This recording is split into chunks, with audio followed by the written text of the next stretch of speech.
I just saw something really cool. It's a sugar daddy shopping spree stream.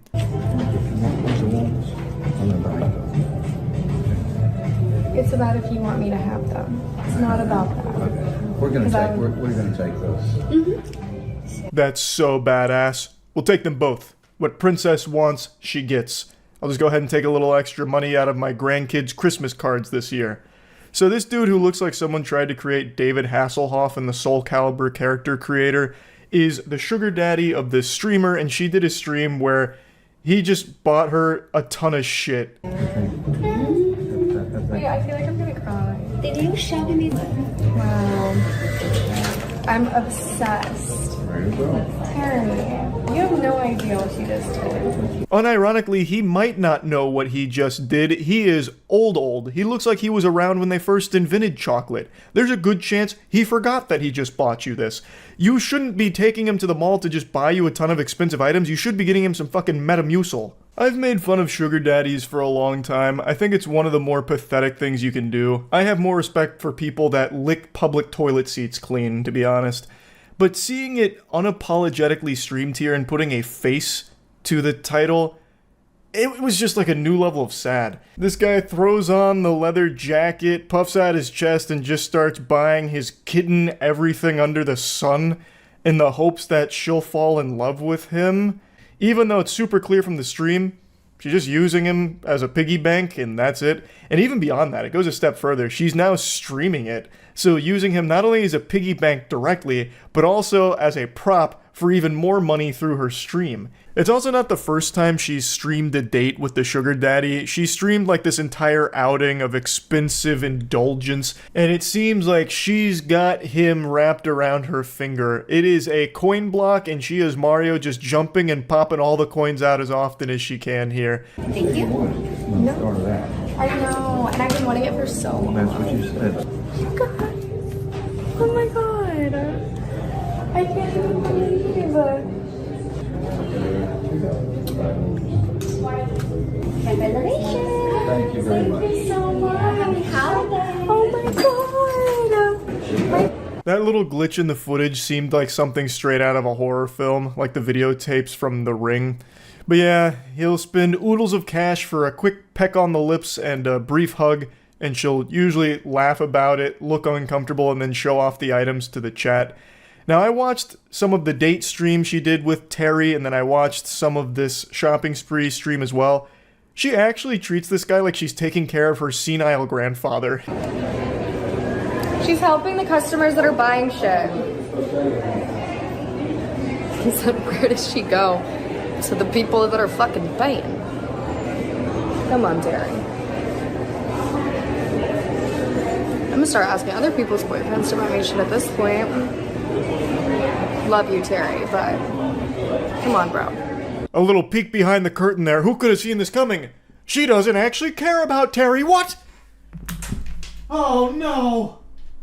That just shattered my whole universe. Who could have imagined? I also can't help but just be in awe of her gluttony. He just bought her some expensive shit and now she's like, might have to just start asking other people's boyfriends to buy me things.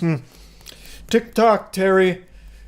Come on, you're awfully slow here. Let's get this farty sharded. I'm going to need more expensive items. I haven't had my fill yet. I'm not satiated. Terry, you might want to really start jogging over there and get her attention so you can buy me more things. You were talking big game, and then we get onto the field, and suddenly you're underperforming, which is fine. I'll pay for my own fucking bag, but I want to leave with a fucking bag. I love you, but you know. What an angel. Terry, you lucky dog. It's easy to see why you've fallen head over heels in love with this saint. I almost threw $100 at my computer screen. When she was complaining right there, I thought, no, she needs this money. Someone hasn't bought her something in minutes. She's gonna starve. I just can't believe she actually has the gall to get this angry in public and on stream about Terry not buying her enough. Saying that he talked a big game but now is underperforming after already buying her some expensive shit. Come on, man, wake up. I truly will never understand this whole sugar daddy mentality. I don't get it. Oh, I don't fucking work here. I'm sorry. I'm waiting for somebody that does. Yeah, I'm in the same boat. My sugar daddy isn't paying. Yeah, my sugar daddy's here. Look, wait for him to come in. He told me we were gonna, he was talking big fucking game, right? Get in here, suddenly, I don't know if I like it. It doesn't look matter, bitch, it's for me. It doesn't look matter, bitch, it's for me. I can't even put on any sarcasm for this part. It's just too insufferable. She is fuming, throwing a temper tantrum because Terry hasn't bought her enough. And she starts whining to just normal people in the store about it as well. Just exposition dumping, just throwing out all of the lore about this. Well, my sugar daddy said he would do all this and he hasn't done that. Where the fuck? Like, how can you have so little shame? Okay, let's get that installed. Let's do it? Really, sweetie? Stop. Let's just get that. Really? Yeah. Are you sure? Yeah. We don't have to. We can walk out right now. We'll go ahead and get it. Okay? You better get it while he's saying yes. Yeah. We'll go ahead and get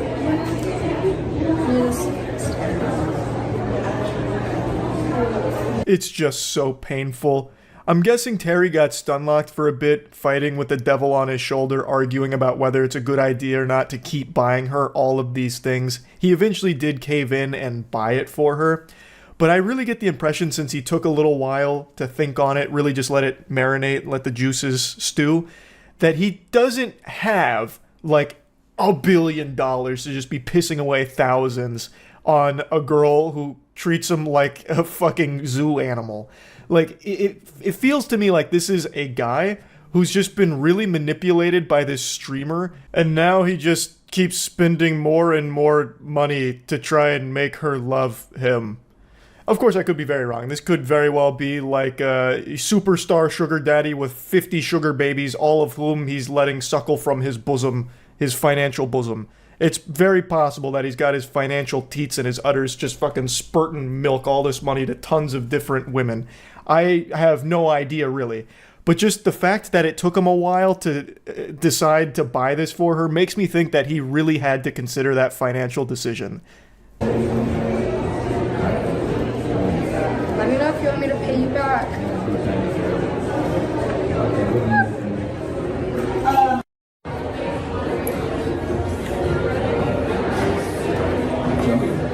She's excited.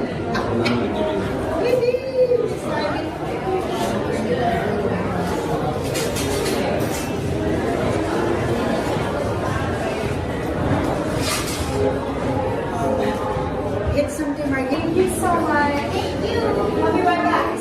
Ma'am, did you get taken care of? Not yet. Dude in the background knows this is a bunch of barnacles. His expression really sums it all up. It's so fucking weird. She hits some Fortnite emotes while she celebrates getting this man to spend more money on her. Even drops the "I'll pay you back" line, knowing full well she has no intentions of doing that whatsoever. And if Terry did actually say, hey, can you pay me back? There would be hell. It would be scorched earth. It would be the last time Terry ever saw her face. She would lose her mind, go ballistic, go off her fucking gourd. Cheers, sweetheart. Oh, Terry. I'm looking at you. You're beautiful. You're so sweet. And you're fun. And you are pretty fucking smart. I try to throw stuff by you, but I tried 3 or 4 things. I didn't get anything by you. Thank God. But I'm not giving up. I want to continue. You can keep trying. One day, if I'm really drunk, you'll get me, but I couldn't drink today. I was driving. Okay, no D&D. I'm drunk and driving. Terry, my Okay. Tiffany bracelet, my necklace, the purse. The purse that we... And they say chivalry's dead. Romance, like something out of a fairy tale. Terry, she's not pretty fucking smart. You're pretty fucking dumb, man. Open your eyes. You're being used for your clams, man. God, this whole sugar daddy thing, like I said, is just so sad. I don't know if Terry's been manipulated into this role or if he is someone who is a proud sugar daddy. That I'm not really sure of. I can't quite tell from the little bits of the streams I've seen of them together. But Jesus Christ, it is so painful to watch. Goodness gracious, holy cannoli. Anyway, I just had to share this because I could not believe that we're at a point now where we're getting sugar daddy streams. Oh, fuck. That's really about it. See ya. Alright, you win. I'll roll over and show you my belly. I submit.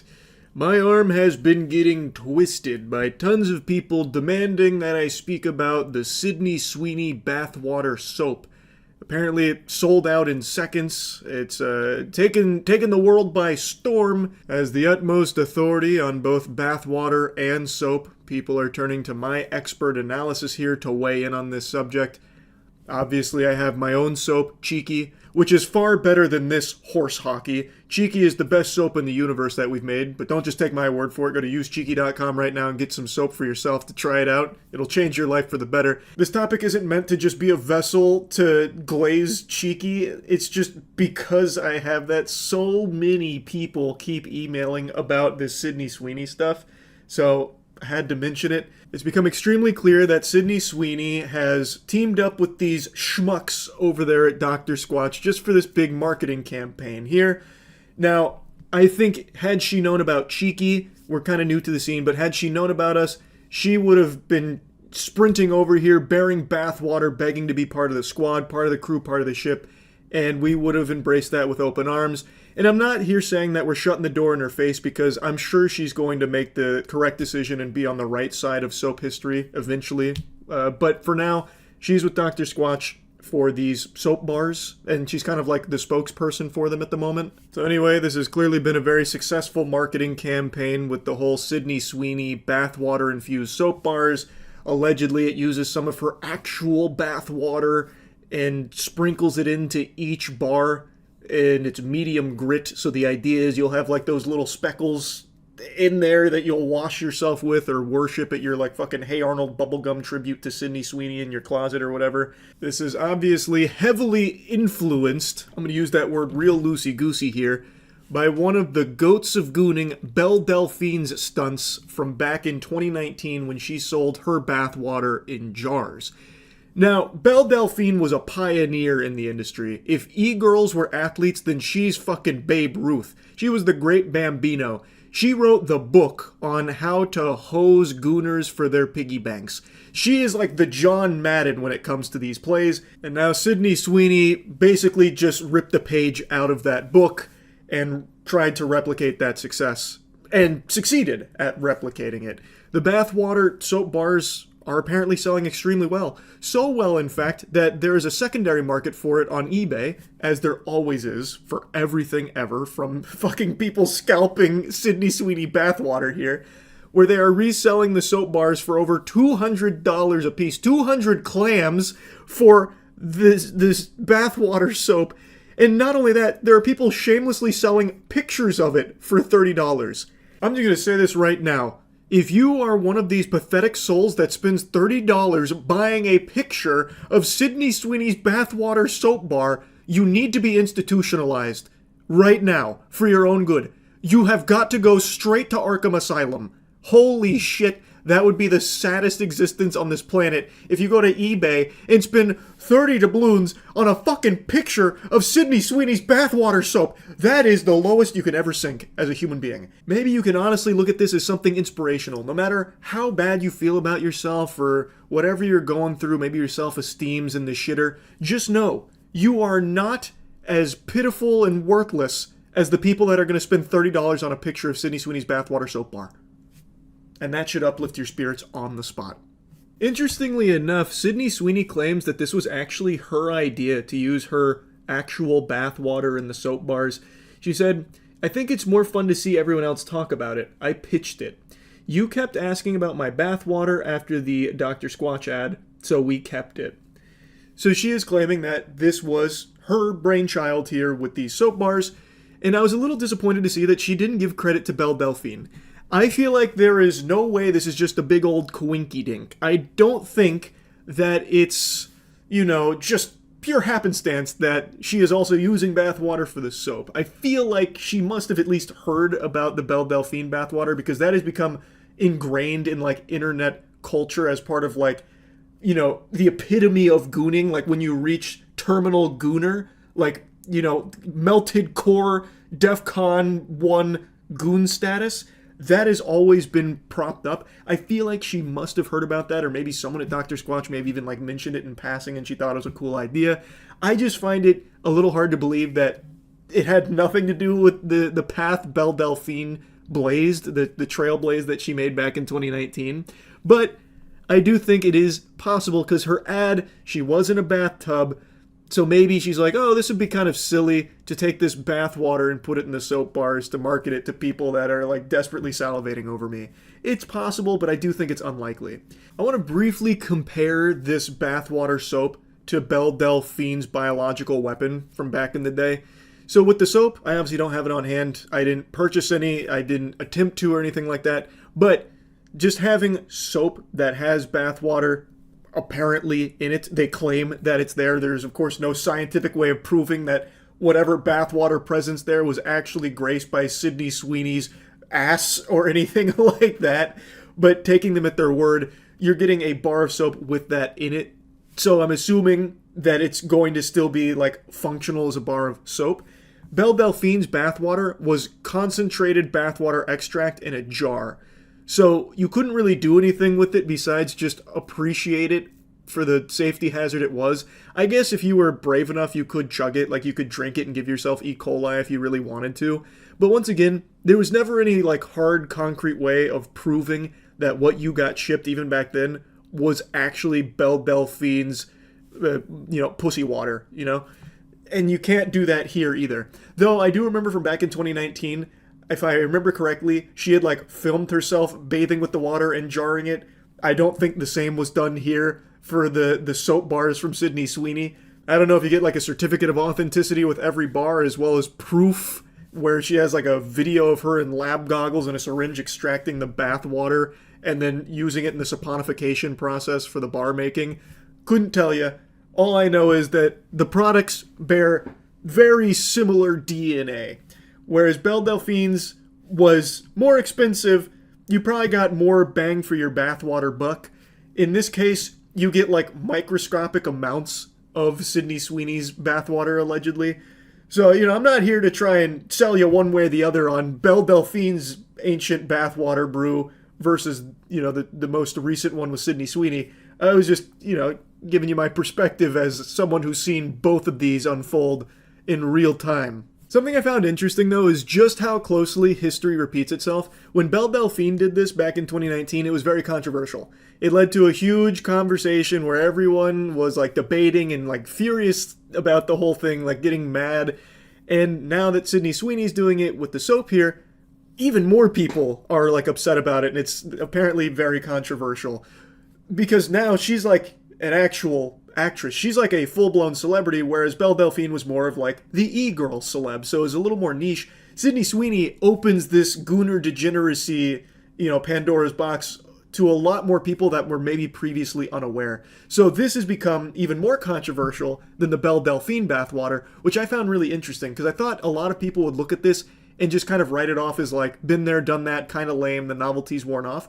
I was very wrong with that assumption. That is not what's happened at all. It is once again blown up, like in a pretty big way. Like not to front page headlines or anything, but since she has so many fans as a full blown A-list celebrity, a lot of people are like expressing disappointment in her for doing this and stooping so low, as opposed to just viewing it as like a lighthearted, silly thing or like a joke. I don't know, I just found that kind of interesting because I didn't expect it to be like a big deal for her. I highly doubt this does any damage to her brand or anything. I don't think she's going to lose roles over doing something like this, like a lot of people are claiming that she just threw away her whole reputation with this.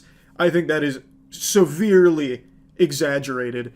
I'm sure her career will be just fine after the bathwater soap. I just found it fascinating how this was once again a big deal. I didn't expect it to be. That's really about it. So yeah. Florida woman smears dog poop on neighbor's face. Why would she do that? She comes slamming over to me and took the dog shit she had from her dog and rammed it into my face. What? Oh, come on. There is dog feces smeared across his forehead. I don't know anything about that. Why would you do that? I thought she did it. I don't know why she did it. I can't believe you haven't wiped it off. Oh my lord, he's just sitting there with it. The first thing I would do when attacked with dog feces would be sprint to a shower. If a shower's not nearby, any source of water. If there's no source of water nearby, I'm spitting in my hands and I am wiping it off until it's gone. I cannot believe it's still there. He'd get a tampering with evidence charge. You claim this woman smeared dog shit on your face, huh? I see no dog shit on your face. We're gonna have to book you, sir. I guess that's true, I suppose. She did it. I don't know why she did it. It's quite literally a crappy morning for one man in St. Petersburg, Florida. And I was sitting on a park bench down the end of the road. You want to show me where it... Do you want me to show you where it was? No, it's okay. Okay. And I sit on the bench, my dog beside me. It's gotta smell so bad. On the corner, T, that we call it. I call it. And I waved and yelled hello. I always yell and wave hello to everybody. Always. That's so sweet. Nobody ever has reaction. They say, hi, how are you, blah, blah, blah, blah, or come visit the dog. Well, she got done walking her dog, and I saw that the dog, and she picked it up and came walking over to me, sturdy as you will, and saying something. I said, wait, I can't hear you. She comes slamming over to me and took the dog she had from her dog and rammed it into my face. And so I told you not to talk to me. I'm a woman alone. I'm a single woman alone. I have no idea what that's about. And then as she walked away, she called me. Do you have any idea where she lives? Oh my god. Yes. Oh yeah. All because he was just going around waving to people? Told police he was attacked after saying hello to a woman walking her dog. All right. What were you thinking? Do you have your Are idea? you crazy? No, I don't. But you'll get it. It's all right. I'm going to get a photo of you here before we do anything else. I couldn't believe she did it. I don't know why she did it. And read me a tyranny of cursing you won't believe. And I said, what did I do to you? Yeah, why would she do that? You seem nice. She says, I told you not to talk to me. Sometimes you talk to me, sometimes you don't.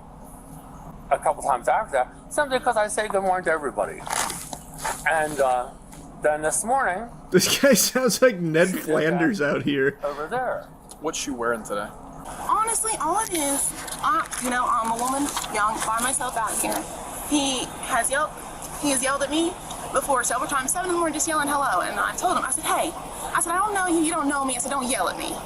He keeps doing it. I was like, hey. I said, stop. I was like, this is the last time. I said, stop. I was like, I really don't know you, you don't know me. Well, he's just saying hello. She's even confirming that all he's saying is hello. She hates whimsy. I'd be so happy if I just, like, walked my dog and people would say, like, hello to me. Like, it's sweet. That's very sweet. That's, like, the most, like, American shit. Like, you go out and get a paper, you wave to your neighbor saying hello. What the fuck? Why would that be upsetting? Like, I thought maybe there'd be a different side to this where, like, he wasn't just saying hello, he was maybe being, like, creepy or something.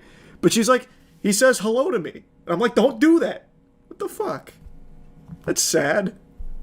I'm a young woman by myself. I was like, off. And then today, I yelled a little more. I don't usually use the word, but all I want is him to just, like, not yell at me in the morning. Like, can he not do that? How did he get dog feces smeared across his forehead? What? Ew. There is dog Who would do feces that? smeared across his forehead. I don't know anything about that. Okay, no. Do you have, Nothing more than yelling. Do you have any? Doesn't matter. Do you mind if I... Do you have any identification on you? Can you hold your hands out like this? I want to just take a peek. Look for any poop particles, maybe. I'll get my monocle out. We'll get a forensics team out here, too, just to double check. I know I can get it. I live right there. I can get it out of my purse. Would you be so kind? Yeah, come on, babies. No, don't let her do that. She'll wash her hands. 28-year-old St. Pete! Robert. It's always St. Pete! We are cooking in St. Pete these days. The Tampa-St. Petersburg area is on a heater right now. We're having a generational run of body cams. Were you walking your dog to let it go to the restroom this morning? Yeah. Okay. And I knew it! did your dog use the restroom? Criminal! Yes, my dog used the restroom. A number 1 or number 2? The waste. Bagged it up like we're supposed to. Mm-hmm. You want to see it in the trash? Yes. Open it up, please. I want to see if there's any fingerprints. Okay. Like, if we gotta get that serious about it. Well, considering it was buried, I would not necessarily tend to believe that was the first one of the day. Ooh! When he just... Because Listen, yeah. I'll be perfectly honest with That's you. fine. I should probably call, you think, a lawyer? Or, like, what's this going? Because now he's saying these things. We've only yelled at each other, like, just like... Imagine. This is a high-stakes investigation. I think I've already cracked, like, a methodology to figure out if she was the poop smearer. The hash-slinging fucking poop slasher. If she didn't smear it on his face, have her, like, eat something with her hands. I imagine she'd be very afraid to maybe, like, eat a potato chip with those contaminated poop fingers. See what I'm getting at here? I bet she would confess then. Mm-hmm. See, nothing would get by me on the force. Nah, no, I don't think so. I don't think she'd do it. Unless, of course, like, again, there is a chance she was able to wash it. Or, I guess, a chance that she didn't pick it up barehanded. She could have used a bag. Taken the bag and smeared it through the bag, possibly. I didn't consider that. Yeah, that's tough. That's going to be a tough trail of breadcrumbs. Battery at this point. A battery. Because smearing feces on somebody would be considered a battery. Yep, that sounds about right, I would say. She came out from there and walked around over there behind the boat, and I saw her dog get trapped, and I saw she picked it up, and I thought, oh, that's good. And then... I like the way he tells the story. He's getting, like, every detail. I saw her over there by the boat. Her dog, well, it made duty. And she picked it up, and I thought, that's good. Like, giving her a thumbs up. Like, yeah! Let's go! Like it's a sports game. I just sat there. I don't understand. She said that to me a couple times. I don't know. And she slammed this bag of shit in my face. Oh, it was with the pushed bag. Backwards. And then I tried to push her away, and my hand got caught in her long hair on the... What color? Do you remember what color the bag was? You know, I was thinking about that. It was, they make these neon colors. It was sort of like a teal, the color of my house. Uh-oh. Man, this guy's memory's good. He's sharp. Blue, it wasn't green, it was a mixed shade. And what hand did she push up against you with? This hand, sure. Let's recreate the scene using AI technology. With her as well? Oh, yeah, she took it all with her. All right, because man got shit slapped for zero reason. Everything you said happened except for that. It's the only thing. My face. Correct. It's the only thing she doesn't admit to. She says that's the one thing that she did not do. She says that it was verbal only, and there was no physical altercation. That's a lie. That's a lie. I want her charged. Well, I'm going to. If she put poo-poo on your face, I agree. I think you're well within your rights to want to pursue that. I'm no lawyer. I haven't passed the bar or anything, but if she's got a teal bag of dog poop in there, I think we've got a case. I think we got a strong case. I really do. Ma'am, do you have any dog bags on you? Yeah. Notice here, Callie pulls out a greenish bag matching the victim's description. Oh, God. The dog's trying to bail her out. He knows it's going south. Mom, we gotta get the fuck out! They know! They know what you did with my waist. But then quickly swaps it for a black bag. Oh! Let's see what the officer thinks about that sleight of hand. Wait. Pull out the one you just had in your hand. Yeah, that's the one that's sitting on the bench, right by the bench. Okay. So you're going to be charged with battery because the physical evidence is still sitting over there. It's that bag right there, the green one. It does have feces on it. It matches the feces that's on his forehead. Unless you would like to amend your statement today. Would you like me to show you the bag that's still sitting on the ground over there? Because it's going to match that one specifically, right? And there's a reason you started pulling that one out and shoved it back in your pack and then pulled out the dark black one, which damn! This cop is a real crack shot. I certainly wouldn't have caught that on the scene. That was actually like quick thinking from her to recognize this line of questioning and how to get out of it. So she had like the decoy bag that she swapped to. Oh man, that was like That was a chess match right there between two masters. Well, the fact that I had to just prove the dog bag thing drives me crazy. But True. what happened between you and him today? Because this isn't the first altercation, but this is the first time it's gotten I want him to stop yelling at me. Okay. He's saying hello. But how did all this start? Is my That's question. it. He just yelled at me. Did it happen the way you said, or did it happen the way he said?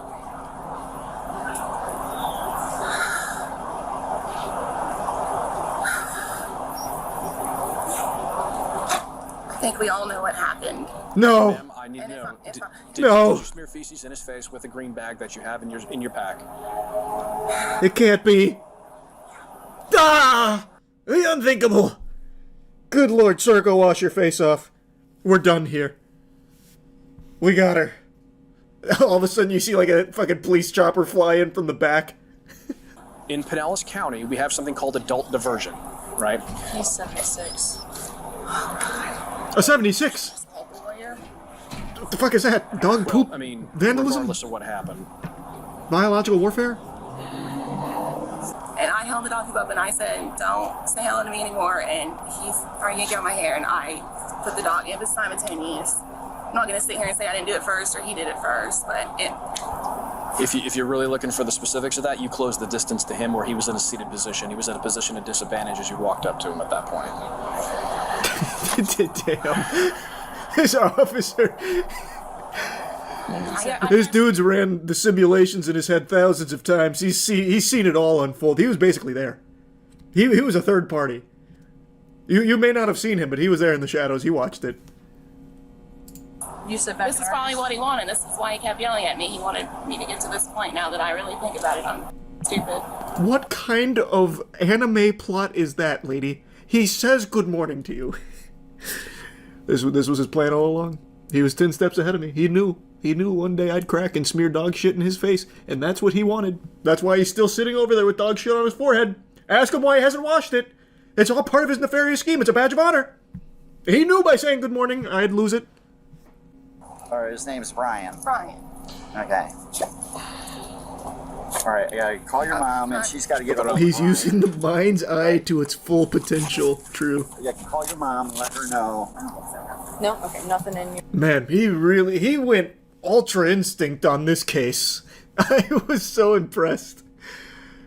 I am also surprised at how seriously he took it. I thought he'd be like, "Sir, please. You have poop on your face. Please, God." But nah, man, this guy really, he locked in. He said, "I will find you justice. I will figure out what actually happened here. Come hell or high water." That third title is wild. Florida man who killed neighbor over dog poop erupts at widow in courtroom outburst. Do you not know that story? That one is not fun at all. That one is actually psychotic.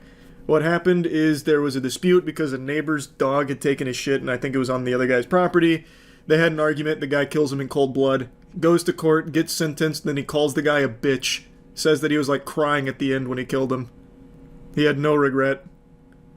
It was something like that. It's been a little while, but it was actually just genuinely evil. That's a not fun dog poop story. I don't know if this is like a big fiery debate or if I just got thrust into like a very tiny pocket of hostility, but there is right now a raging battle of people debating whether or not balding is real. Kind of. That's the statement that started it. That was like the shot heard around the world for this topic. I don't believe in male balding. Why? First of all, if you're a male and you want to go bald, that's fine, like good for you. However, if you're a male and you don't want to go bald and you're balding anyway, that's where I take issue. That opening line right there, "I don't believe in male balding," actually reached through the fucking phone screen and tickled me. I was smiling. It goes so hard. I don't believe in male balding. Shit is a myth. It's like a cryptid, almost. I've never seen a bald man. No such thing. That's a goddamn lie. That's a deep state hoax right there. That's like 5G. I don't know.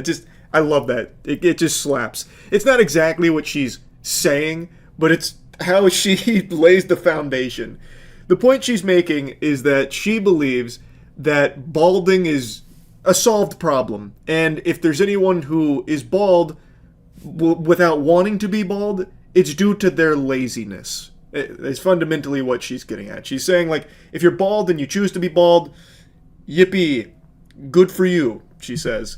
But if you're balding and you don't want to be balding, well, you're just lazy. Because women in this day and age have to do so much to upkeep their looks, and men cannot be bothered to just put some cream on their head or take a little vitamin or get a hair transplant even. Women are doing more than that. So her point is, compared to female beauty standards, men balding is a significantly easier issue to tackle. You can really grab that one by the fucking nipples and solve it with creams and pills and hair transplants. And if you are balding and don't want to be, well, you're just a gluttonous sloth who's too lazy to fix this problem.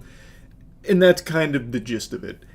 I don't think she's super knowledgeable on how expensive, like, hair transplants are. They are not cheap, especially in today's day and age. Also, being put on medication, also not super cheap. So, like, yeah, you can get, like, the finasteride, the minoxidil, and, like, the combo there. Get it with the fucking 2-piece, and from everything I understand about it, it seems to work to some degree. It varies person to person, obviously, because not everyone's just a fucking clone. So it doesn't work for everybody, but it does work a little bit for some people, and for others, more so. But it's never like the cure to baldness, as I understand it. There's not like a magic pill. Like, there's no like Phoenix down for your hair. Like, you can't, chug your way to a full head of hair again. Like, it is tough, and it is very expensive. And she's saying women do significantly more than this, but men can't even be bothered to do the bare minimum of stopping the balding with these pills, creams, and hair transplants. Again, there's not exactly, like, it's not Courage the Cowardly Dog where Eustace gets that handful of shit and can rub it on his head to fix the baldness, which ultimately led to other problems. Again, a lot of the medication does have, like, side effects and stuff, too. Like, it's not exactly the easiest thing. And I recognize that for women, there are a lot of things they go through for the sake of, like, the beauty standards that are put upon them that are also very difficult. But I don't think those should be celebrated either. I don't think there's anything good from putting this pressure on women or men to adhere to the beauty standards that people think they should. More stigma for guys to do beauty products, and that includes like hairline stuff. Guys are like more generally insecure about doing stuff like that because they're not really supposed to. Beauty products, we were sold that that's a girl's thing, not a guy's thing. I don't know how much of an excuse that is. There's not as much pressure on men in society as there is on women to upkeep their looks, and they just kind of get resigned to the fact that they're going bald, versus if you ask any single woman something that's happening to their looks that they don't like, they will go ahead and fix it, whether it's like an at-home DIY solution to like professional, super expensive treatments. Now, in the comment section, everybody was dunking on the guy here, saying that he was mansplaining and not listening, and that he's like not even engaging in the conversation, and everyone is on her side about how she's, out here spitting and shitting the truth. Like, these are all facts that she is speaking about baldness not being real and easily solvable. I don't think he did anything wrong. He's right. There is a stigma around men using, like, toupees or wigs, because then it's kind of like, I'm 5'6", right? A lot of people joke around, like, just go get height surgery. Well, the people that get height surgery are constantly fucking clowned on. They get dunked on more than me at 5'6" when I play pickup basketball. Like, you're damned if you do, damned if you don't. I get made fun of all the time for being short. It is what it is. That's the way the cookie crumbles. Sometimes you gotta play with the hand you're dealt. My dad is 6'5". Man stole all the height genes from our lineage and then kicked the ladder out from under him. Can't do shit about it. I gotta live with it. So, like, I can stay 5'6", and I'm comfortable with it. I make jokes about it, but at the end of the day, I can't fucking change it without going and getting, like, life-changing surgery that'll have me debilitated for, like, 2 fucking years as my bones reform in my shins. I'm not going to do that. But if I did, I would be insulted for being so insecure about my height that I went through those extreme lengths to change it. And it's the same thing for bald men. You'll see this a lot, where, like, a bald guy will put on a toupee, and it's not, like, the most optimal one. It's pretty clear he's wearing a toupee. People will make fun of him for being so insecure with that. And it's the same thing with other male beauty products that you'll see. There is a stigma around it. I don't know why she's pretending that doesn't exist. That's a very common and, like, really socially acceptable thing to make fun of a guy for, if he's trying to, like, fix baldness or something, and it's not, like, perfect, you know what I mean? And while I agree with her that the standards for women are higher than that of men, it's not like it doesn't exist for men. As I mentioned, I'm 5'6".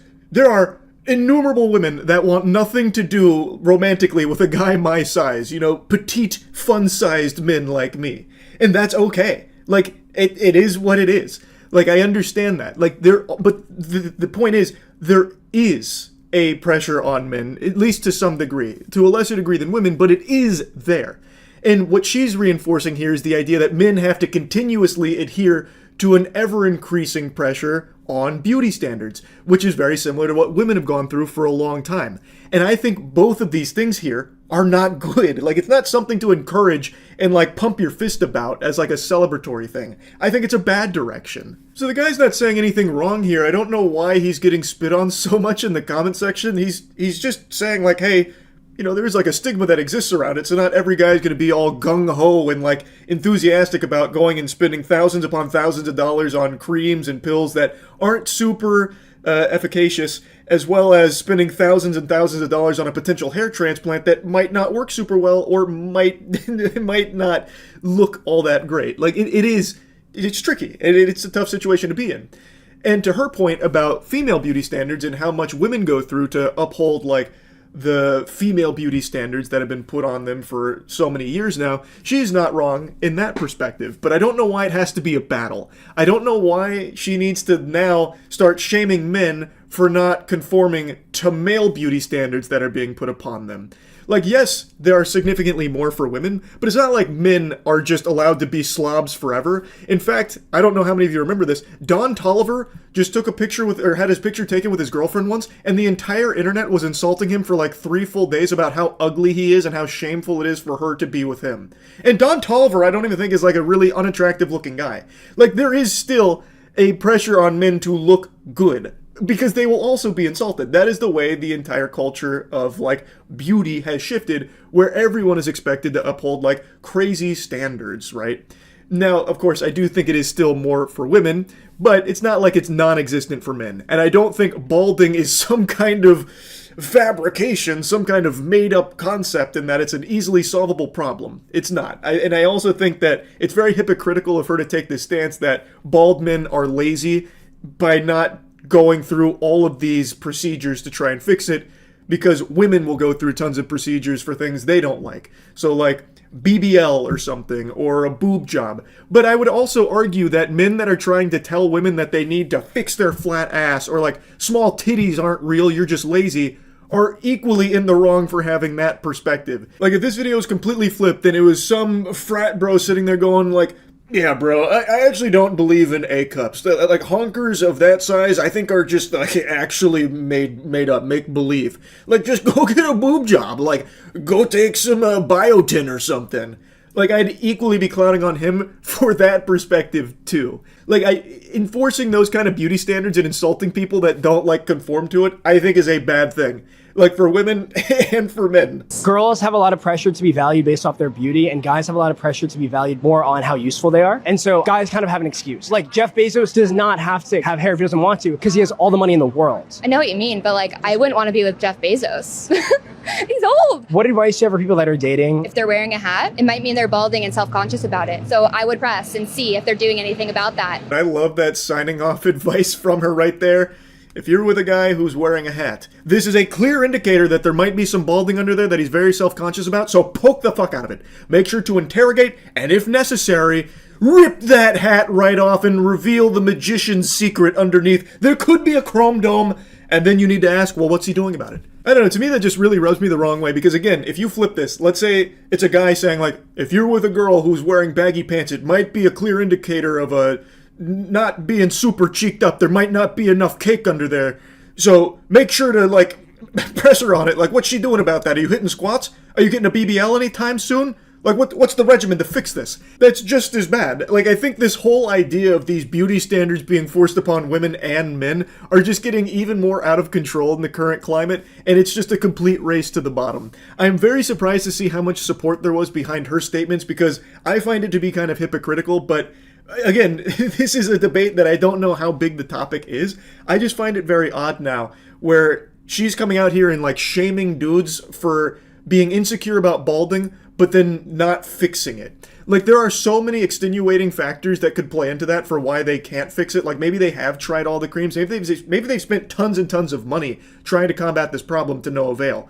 Like, there are so many things to take into account. If you want to do things to your body that make you happier and more comfortable, then go right ahead. But to do it because other people think that it's expected of you, I think is horrible. Like, some people that are, like, feeling pressure to get a buccal fat removal procedure or some shit like that, because that's like the beauty trend. It's just not good. And it does exist for men too, to a lesser degree. I agree with her that women have definitely had more pressure on them when it comes to the beauty standard, but it's not like it is, you know, non-existent when it comes to men as well. As evident by this take here that has a lot of support about how, like, men who are bald, they're just lazy, they gotta fix it. If they're self-conscious about baldness and doing nothing about it, they're lazy. In fact, rip their hat off to double check to make sure they're not bald and insecure. And like, it's just... I don't love that, and I was pretty surprised that this debate was so split. Well, not even split, most people were on her side with the take. It was just surprising as all. Anyway, I've been yapping about this for a while, when really it might just be a full-blown nothing burger of a topic where I got roped into like the fucking gravitational pull of the debate, like the actual epicenter. No idea, but I found it to be interesting nonetheless. That's about it. So yeah. This whole time, you really thought carrots were food? Wow, I'm almost envious of your ignorance. What's next? Thinking the Earth is a globe?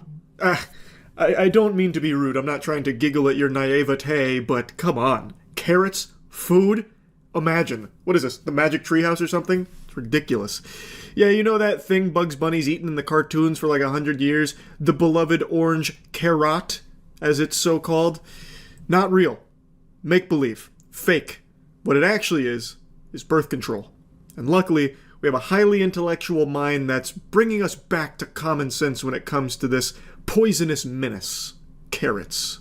A lot of these plants we eat, like carrot, people think are food. They're not food. The orange carrot was created at the turn of the 18th century, and we act like they've been around since the turn of time. So this lady who looks like a Viking that was ordered from Temu after she slaughtered 15 squirrels and stitched their pelts together to make this jacket is educating us all on the history of carrots and trying to open our third eye to the fact that carrots are not food. This is a wild carrot, also known as Queen Anne's lace. They're far from the sweet and tender carrots we're used to. Through selective breeding practices that began in the 18th century, agronomists transformed these wild roots into the big orange carrots we see today. Carrots lore so deep it's got League of Legends writers sweating. I appreciate the historical breakdown on the genesis of carrots. And now let's see where she goes with this. Now we know where they came from. Well, what's the point she's making? What most people don't know is that Queen Anne's lace, the root itself, was used as the morning after pill. It is so toxic, it will abort a fetus. And yes, it's not as toxic now that we've bred the poison out of them, but this is the root, and we're feeding them to our fucking kids. Oh, zoinks. Gotta be honest with you, crazy lady, I think you've been boofing a little too much Queen Anne's lace. As you just said, through many years of breeding, they got the poison out. So now, the modern carrot is not the same thing as Queen Anne's lace. They're very different. You can't bite down on a carrot and expect it to abort a fetus. Also, from what I read, Queen Anne's lace can't do that either. It was used as a contraceptive. From everything I've read, it couldn't do a fucking abortion. But maybe if you, like, mega dosed it, like if you set that Wumbo serving size up, maybe it could then. I don't really know. But what is 100% irrefutable, as she even admits, modern carrots don't have that poison. So what are you mad about? What is the argument you're making? It's gotta stop. I don't want to see babies eating herbs that are able to abort a fetus. That is what Queen Anne's lace looks like. And this is what we've created today. This is the clown food. Do you guys see it? You see how it looks like it should be in a circus? Goofball, you need to be in a circus. What? Like, this isn't even like a good point you're making. You already admitted that it is not poisonous anymore. So it was derived from something that was used as a contraceptive. But it isn't that anymore. You're not feeding babies a contraceptive. You've already established that that's not the case. It's like getting mad at toilet paper because it came from trees at one point. Like, it's separate things now. The modern carrot is not the same thing as Queen Anne's lace. You know that. You've already said as much, and yet you're still getting mad at, like, this imaginary villain you're creating about carrots. What the fuck is happening here? And once you know this, you can't unknow it. You challenging me with that? I'll unknow it right now. I'll erase it from my memories databanks. I've now entirely forgotten it. Checkmate. Fucking idiot. Plants were always toxic to us. Meat never was. This is a list of meat that is deadly toxic to humans. Polar bear liver, because it's high in vitamin A. Her whole personality is meat, meat, meat, meat. She's like a real-life Luffy, but not cool at all. So she's waging war on plants. Plants have always been mean. They've been real jerks to us. There's poisonous plants out there. Can you believe it? No shit! Like, what the fuck? Obviously, there's going to be plants out there that are poisonous. You don't eat them. And she's making this huge hoopla about nothing. It'd be like getting mad at meat because it can get stuck in someone's throat. Like, you're just fighting against something that is completely nonsensical. Now, I've only taken a brief perusal through her shorts, but her whole shtick seems to be carnivore diet is the optimal way of living. She used her son as like a punching bag for a little bit. Like, here's my son before he switched to a carnivore diet. Man, not good. Protein deficient, flat chest, horrible, horrible. Now look at him. Now that he eats nothing but meat and he's jacked. And then she's like, look at me when I was eating more than just meat. And now look at me and I'm in better shape. So her whole thing is like meat every day, all the time, just constantly indulging in meat. Fuck plants, fuck anything that's not meat.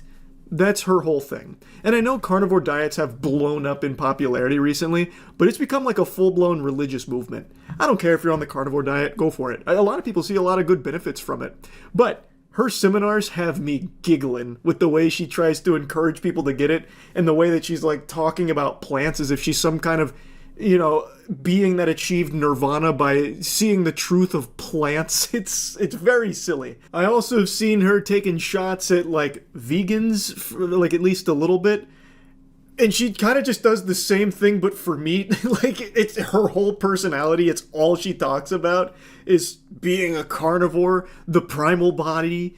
So like, it's pretty silly when she's like, oh, those fucking vegans and fruitarians. Meanwhile, she is just that same archetype, but for the carnivore diet. Too much vitamin A will kill us. Raw shark, because it's high in urea. We've got the puffer fish, it's a neurotoxin, and the Nemora jellyfish. I don't think humans spent much time trying to hunt those guys. These are the only meats that are toxic to us. We can eat anything else. You want a lizard? Go for it. You want a chipmunk? Go for it. You can eat any kind of thing that moves. Yeah, sure, you can to a certain extent if you know what you're doing. Different meats have to be prepared in different ways. You couldn't just go out there and just start eating any fucking meat that you find. The same way you can't go out there and just eat any plant that you find either. It's a complete moot point. The meats you're going to be eating are the meats that you're going to the store and getting. She does not look like someone who's going out there hunting and gathering, no matter how much her hairstyle tries to convince you otherwise. She is probably going out there and just buying meat from the supermarket. And guess what? A lot of that meat is also modified the same way the plant food she hates so much is. When you're buying meat from the store, a lot of times you're getting meat that is pumped full of antibiotics, growth hormone, all kinds of things that lead to it being modified, albeit in a different way, but it's not like it's some drastic difference between meat and plant food in terms of like what's real food. But plants, more than 700 species of plants in the United States and Canada alone are deadly toxic. Oh no! I had no idea! Wow! That's a powerful mic drop right there. 700 plants are toxic? Who would have thought, you know? Just when you thought it was safe to go outside. All these plants jumping in your mouth, forcing you to eat them. Goodness gracious. Heavens to Betsy. She's making a mountain out of a molehill. Do you know what else is real bad for you? If you get a piece of a bone stuck in your throat and it fucking cuts up your esophagus, or, you know, you choke to death on it. Oh no! Should we be afraid of meat too because of the bone? Like, I'm not her dad. She can have whatever diet she wants. If she wants to eat nothing but raw pork testicles forever, all power to her. It's just her little seminar she gives on carrots being fake, clown food, birth control, and plants are toxic. Like, the only thing not toxic is meat. That's the only thing you can trust. It's just so silly. I had to just talk about it a little bit. Matt sent me to this earlier, and we were just goofing around about it, so I just wanted to talk on it. That's it. See ya. Yesterday I made a video goofing around about Katy Perry's most recent concert where she had Darth Maul's lightsaber and she was basically just like T-posing across the stage while some Power Rangers villains kind of jumped around loosely. It was very silly. But it turns out that was only the tip of the iceberg, and now my third eye has truly opened here to what a wonderful experience going to this concert must have been. This is one for the books. Heavens to Betsy, I tell you, if I was at that concert, it would be my Woodstock moment. You would never get me to stop yapping about it. I'd be telling my grandkids, because it looks like something special. I have become a huge enthusiast of Astronaut Perry here, and the experience, the ethereal experience she is delivering at this concert she's touring with. I'm fucking obsessed with it. It's amazing. So let me show you a couple extra clips.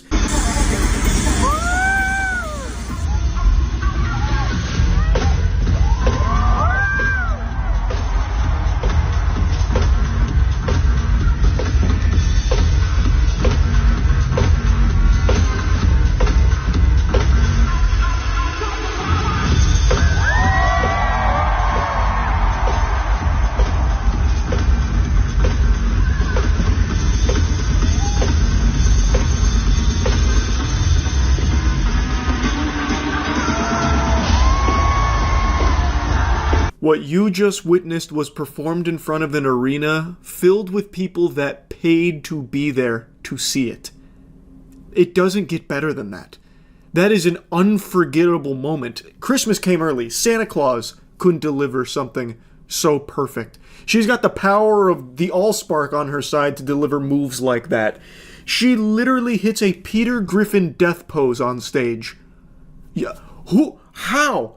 Who came up with this routine? Jojo Siwa? This is unbelievable craftsmanship here. And she also performed that death-defying stunt, don't try this at home, where she had like two backup dancers lift her like a little bit off the ground. I was expecting like a big move from that because there was like a build-up to it, but then she kind of just like very lightly jumps. It was just like that, but a little bit higher with the assist. I don't know if she has like bad knees or something. I don't know what happened in space, but it must have done a number on her body because she's moving around like she's geriatric. It feels like this was choreographed by somebody that just fucking hates Katy Perry and wanted to embarrass her. Like, I don't know how else to describe it. You know how much I love bad dance moves. I literally workshop and theorycraft min-maxing shit dance moves. And not even I could come up with some of the things she was busting there. It looked like a Sims character dancing. She hit some of this, some of that, and then like the Florida Gators moment. Like, that's genius. In the bad dancing community, that's what we call a home run super stinker. That is actually like that freestyle hip hop meme with that lady doing all this. I can't believe what we just got to see. Those moves coupled with the least enthusiastic ass shaking has created an absolute abomination of choreography that you cannot help but give a standing ovation to. I swear to God, she would have been better off if she went out there and hit the I'm Han Solo dance routine. You know this one? Feeling like a star, I can't stop my shine. I'm Han Solo, I'm Han Solo, I'm Han Solo. You know, that one from back in the Connect era. I've seen a lot of people comparing this to the recent ray gun breakdancing at the Olympics, and it makes sense. This feels like it has very similar DNA there. Maybe there's a chance Ray Gun herself might have cooked this one up here for the tour. Apparently she was also using AI visuals on the screens behind her, which I think gives a lot of credibility to the theory that this whole concert was thrown together extremely quickly. Because when you watch the clips that are coming out, and I'm sure there are moments that weren't as sloppy and weird as the ones that everyone's seeing, but it seems like a large chunk of it for some pretty important songs, it looked like they had just gone up on stage and said, fuck it, we'll do it live, and just winged it. It looked like there was no actual practice or team behind it. Like the moves we just saw a moment ago where she's hitting some of this and then like, you know, dancing. Like, I wouldn't even call it like shaking her ass or twerking, because that is actually the kind of shit that they taught us to do during like defensive exercises back when I played football in high school during the spring season. So like, like, I don't even know what you'd call that. It just feels like it was haphazardly thrown together, just barely holding on by popsicle sticks and dreams. Thus, using AI, because in a pinch, they could easily just throw tons of visuals up on screen using AI art. So, I think that's probably what was going on. That's just my best guess. I also got to see the director's cut of the E.T. Darth Maul Duel of Fates that she performed.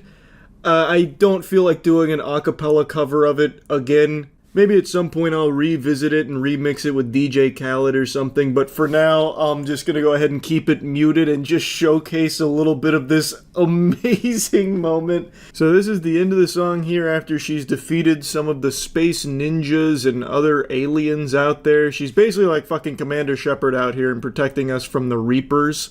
And now she gets into a couple more clashes here with the remaining, I guess, raid bosses of the aliens.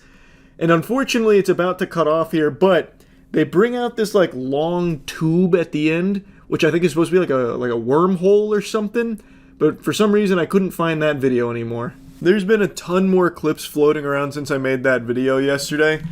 She used the wire system a lot, it seemed, like going out over the crowd and stuff. Like, it seems like one hell of a show in terms of, like, things happening. I don't think she sang a single word to one of her songs, but by golly, who gives a fuck? The music was playing and things were happening. Kind of, sometimes. Like, I don't know what you'd exactly call this lightsaber fight that she did up there. But aside from that, there was shit popping up all over the place. You had, like, that 3D printed bird she was riding on, like, going over the crowd and everything. Like, it really does seem like one of the wackiest concerts I've ever caught clips of. So anyway, just wanted to follow up here because I am glued to Katy Perry concert clips right now. That's about it. See ya. We've seen time and time again road rage just break people's brains. There's something about that anger that is so potent that it has people just do the most unhinged things. Like a week ago, I made that video on the Florida man road rager who got so upset he dropped his britches and started shaking his weenie at a family in a car. There's just something about road rage that has people snap and get real freaky like they just took K2. And now today we're talking about another incident here with the infamous Delco Pooper. Just look at this menace. Look how proud she looks of herself. Some of you might know her by other names like Sally the Stinker. Probably don't know her by that name, I just made it up. But the point is, she has now rose to infamy because a video has surfaced where in a bout of road rage, she approaches her opponent's car, takes down her britches, and then aims the brown balloon not at the hood and blasts it. And I mean like Nickelodeon Slime Time blasts it with her poop. Fecal matter all over the hood of that car. And then she was arrested for it. It's very interesting stuff, but there's actually more lore behind it than you would expect. You see the video of the lady who shit on who shit on a car like projectile type? Yeah, I was talking about her during the watch party. I forgot her name. But yeah, she like fucking Cleveland steamered a vehicle. It was incredible. That one was awesome. That's all hell breaking loose. Doubt I can show the video. Well, maybe this. The news probably censored it. It's really cool. She fucking shotgun blasts it with poop. She is seen defecating on a car hood. Biological warfare. After an apparent dispute with the driver. NBC 10's Lily Zhang was in Prospect Park as the suspect was taken into custody. Wow, I didn't read her quote. So the pooper was identified as 44-year-old Christina Solometto of Ridley Park, taken into custody last week, charged with a string of offenses including criminal mischief, disorderly conduct, harassment, indecent exposure, and depositing waste on a highway. Is that a... Can't say I've seen that charge before, but her statement, she told authorities it was clean poop. I didn't even have to wipe. Wow. She stated, I wanted to punch her in the face, but I pooped on her car instead and went home. I'm gonna tell you right now, Christina, ain't no such thing as a clean poop. No such thing as a free meal. And it was actual diarrhea. That's like the furthest thing from clean. She just lets it crust. The police chief for Prospect Park says he has seen some road rage cases. That video God, look at the way she approached. Oh man, yeah. shows a woman. The full video, you can see it where she's like walking up, hands on her britches. She's charging her ult, and then she just in one fell swoop drops trow, and she just blasts it like a grenade going off on the hood of the car. It was unbelievably impressive. Identified Thursday as Cristina Salameto walking to another woman's car. The 44-year-old sits on the hood, or not showing the most graphic parts of the video. And again, that's not an accurate statement. She doesn't really, I mean, I guess she kind of sits on the hood of the car, but it's more so she's like in front of it, and she just explodes it out like a Roman candle. Including when she appeared to defecate on the car. I like how she said appeared to defecate.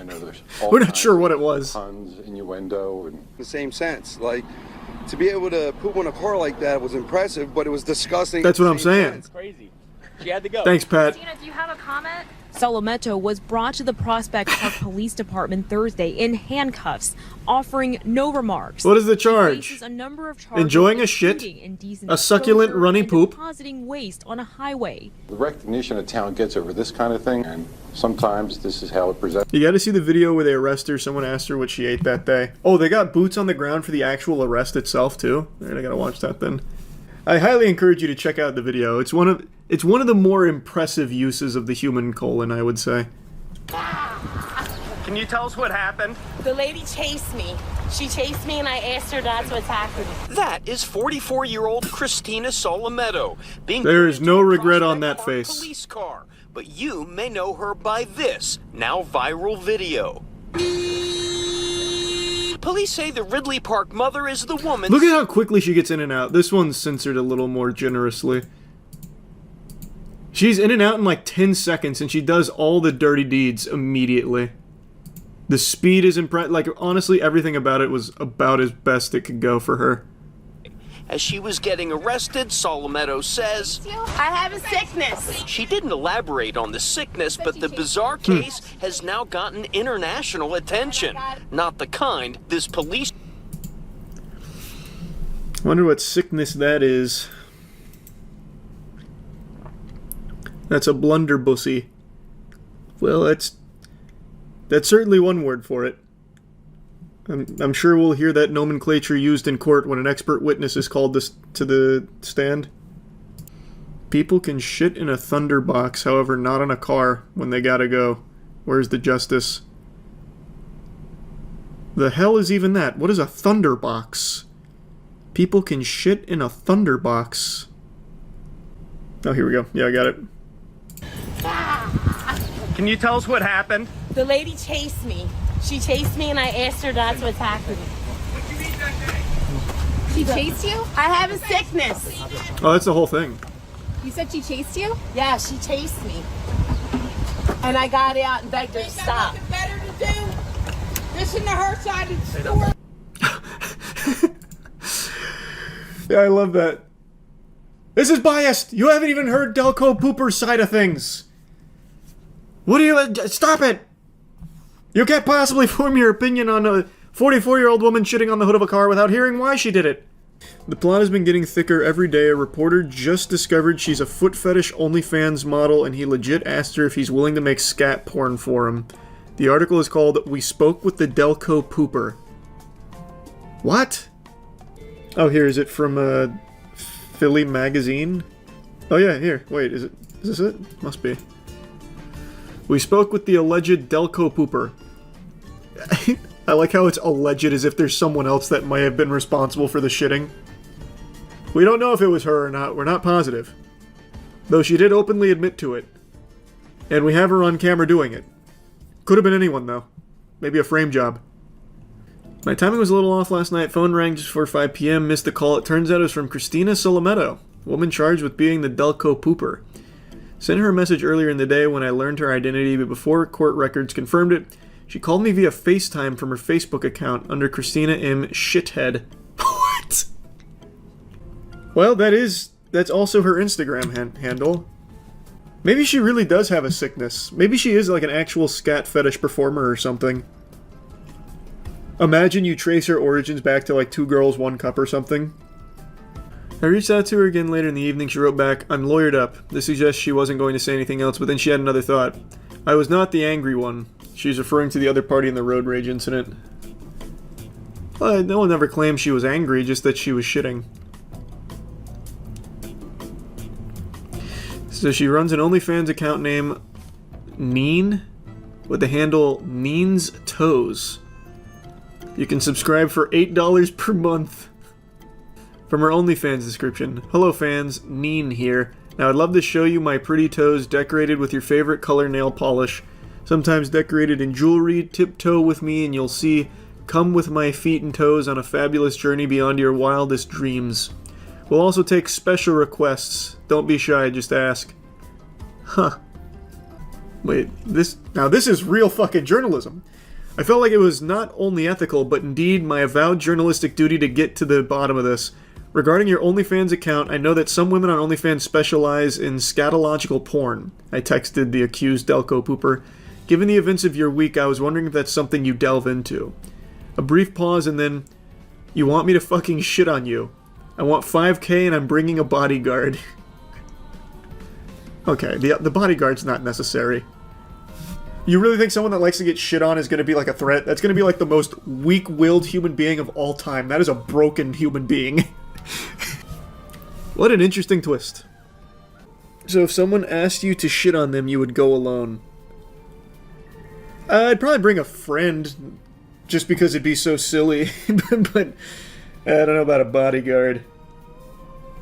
But yeah, I probably wouldn't go alone. That's fair. How'd that conversation even go if you had to bring a friend? About if someone paid me $5 grand to shit on them? They'd probably just want like a cut. I don't think it'd be that weird of a conversation. Yeah, I know what you're thinking. When did Charles learn how to smolder like this? My god, 31-year-old man still stuns the old-fashioned way. Well, it's because today, for some reason, the internet has decided to feed me beauty-related news. Don't know why. Haven't searched up anything. Like, the closest thing I looked up to anything even remotely associated with that topic was, like, melatonin supplements, I guess. But I don't know if melatonin helps you glow or whatever. I don't know how that would build a bridge to beauty-related articles and everything, but whatever. One of them that got served to me I found to be so fascinating that I just have to talk about. Influencer suffers from severe chemical burns after attempting to remove facial parasite. So you can see on the right there, it's still in the process of healing, but it looks as though she had briefly peeked into the Ark of the Covenant and singed the lower half of her face off. And it's because she put Nair directly on her face to combat this supposed parasite that she is now named Caroline. It's a really interesting adventure here that I stumbled upon. So this is Brandi Glanville. She was a star in a show called Real Housewives, as well as a couple of other productions, and she has since become an online influencer. And apparently in 2023, she started experiencing symptoms that resulted in facial disfigurement and was later diagnosed with stress-induced angioedema, which causes facial swelling. And according to an Instagram post, it presented itself after a trip with her friends. And since then, she has now claimed that it is actually a facial parasite that is causing the facial disfigurement. So now she has waged war against it and has given the enemy a name, Caroline. That is the Voldemort for which she has sworn revenge and recently used biological warfare against it with Nair cream on her face. Okay guys, I'm getting back to you because I don't know how to do TikTok and I know I look attractive. So, good news, you guys don't have to spend a lot of money on pills and lasers anymore. Because I decided to put Nair on my face because when I have an exfoliated face, it pisses the Caroline off, whoever's living in my face. Just right here right now and right here. And then she moved up here when I did the Nair. And yeah, but you know what I mean. So Nair is the fountain of youth. I figured it out, but I overdid it. 7 minutes, don't do it. But right now, my mom, because she trusts me. She then proceeds to talk about her mom being there. But anyway, she thinks there is a parasite living in her face, which is why she's taken such drastic action against it. Though there is no evidence to support that claim, there is nothing to suggest she has a facial parasite. Now, of course, I'm not her doctor and haven't conducted an exam myself here. Maybe it is entirely possible she got bitten by the radioactive spider that gave Spider-Man his powers. I have no way of knowing, but from an uneducated Neanderthal's perspective, sitting in his swamp-ass chair, I decided to look into it myself a little bit, and to me, this sounds like delusional parasitosis. Again, this comes from a Cro-Magnon man, but it does sound like a textbook example of this, a condition in which a person has a fixed false belief that they are infected by an organism despite evaluation not showing an infection to be present. This refers to things like bugs living under their skin, parasites, worms, mites, that kind of thing, even though there is no doctor-supported evidence of it. So now with this belief in her head, she's going scorched earth on her own face. So she's carpet-bombed it with Nair, which has clearly done a lot of damage to it. I don't think it'll be permanent. I imagine it'll probably heal fine. But again, I'm no expert on chemical burns, Nair, or pretty much anything, to be honest. Though I just have to imagine with that whole, like, Nairing your butthole thing, I think the body's pretty resilient when it comes to it. It's just not good to use it on your face and other areas that it's not intended to be used on. I did also see people speculating that this could be Brandy covering up a laser job or an injection gone wrong or something like that. This could all be a false flag operation, and using Nair as the scapegoat here, like, oh, I tried to attack Caroline with Nair and look what happened. I don't know if I necessarily buy into that conspiracy theory, just judging by the way she talks about it. She is named the parasite, which, yeah, on the surface is kind of quirky, but it also, to me, kind of represents something a little more unhealthy beneath the surface here. She's already, like, from the sound of things, disregarding the medical diagnoses and instead has self-diagnosed as having a facial parasite. And now, even after the whole Nair debacle here, is claiming that Caroline dodged it and went up to her forehead now, but it made her angry. Like, she's talking about this fucking thing like it's the Demogorgon here. Like, again, something that there is no evidence to support its existence. I don't think this is her, like, making a cover story or anything like that. I don't think it's her trolling, especially judging by the description here. Beauty hacks. This is a good one, but do a test patch. I did 7 minutes and I'm on fire. So... Joko. What? So... Oh, that's not a J. So... Ioko.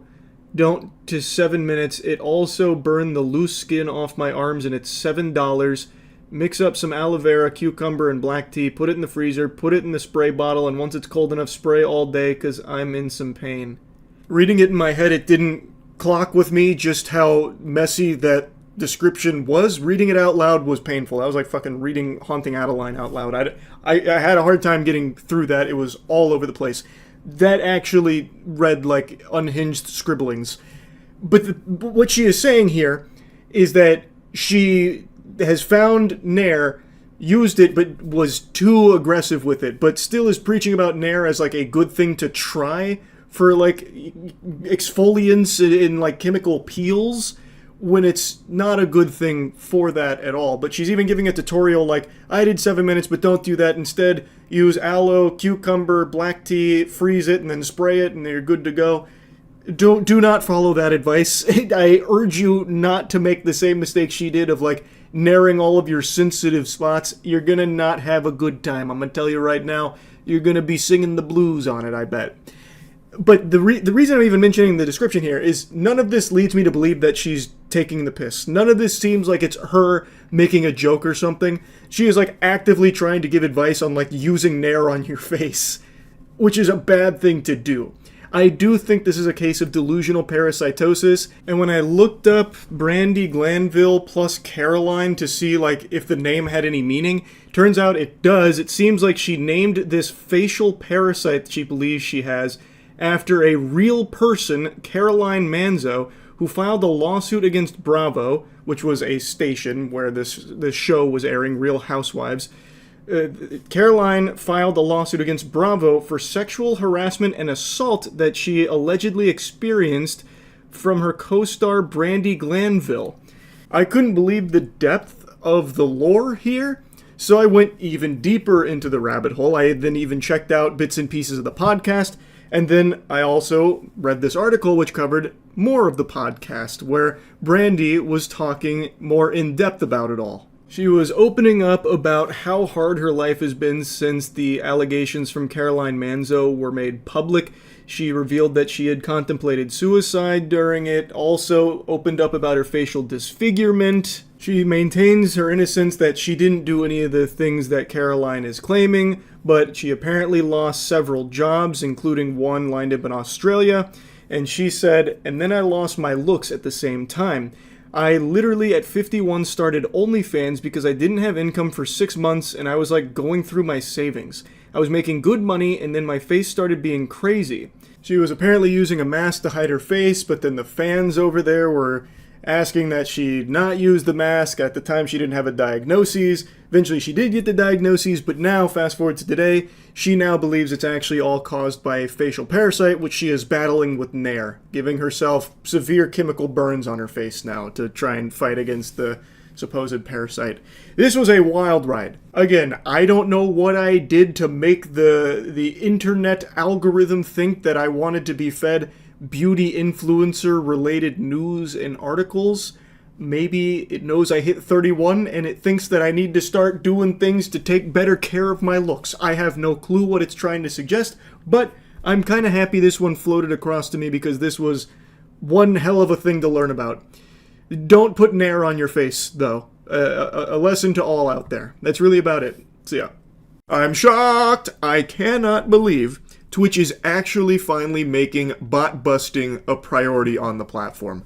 Botting on Twitch has been a problem since the beginning of time, and they hadn't taken it seriously forever, but a month ago they made a statement where they claimed, "Listen guys, condoms finally coming off, we're going in raw against bots, we're finally going to do something about it."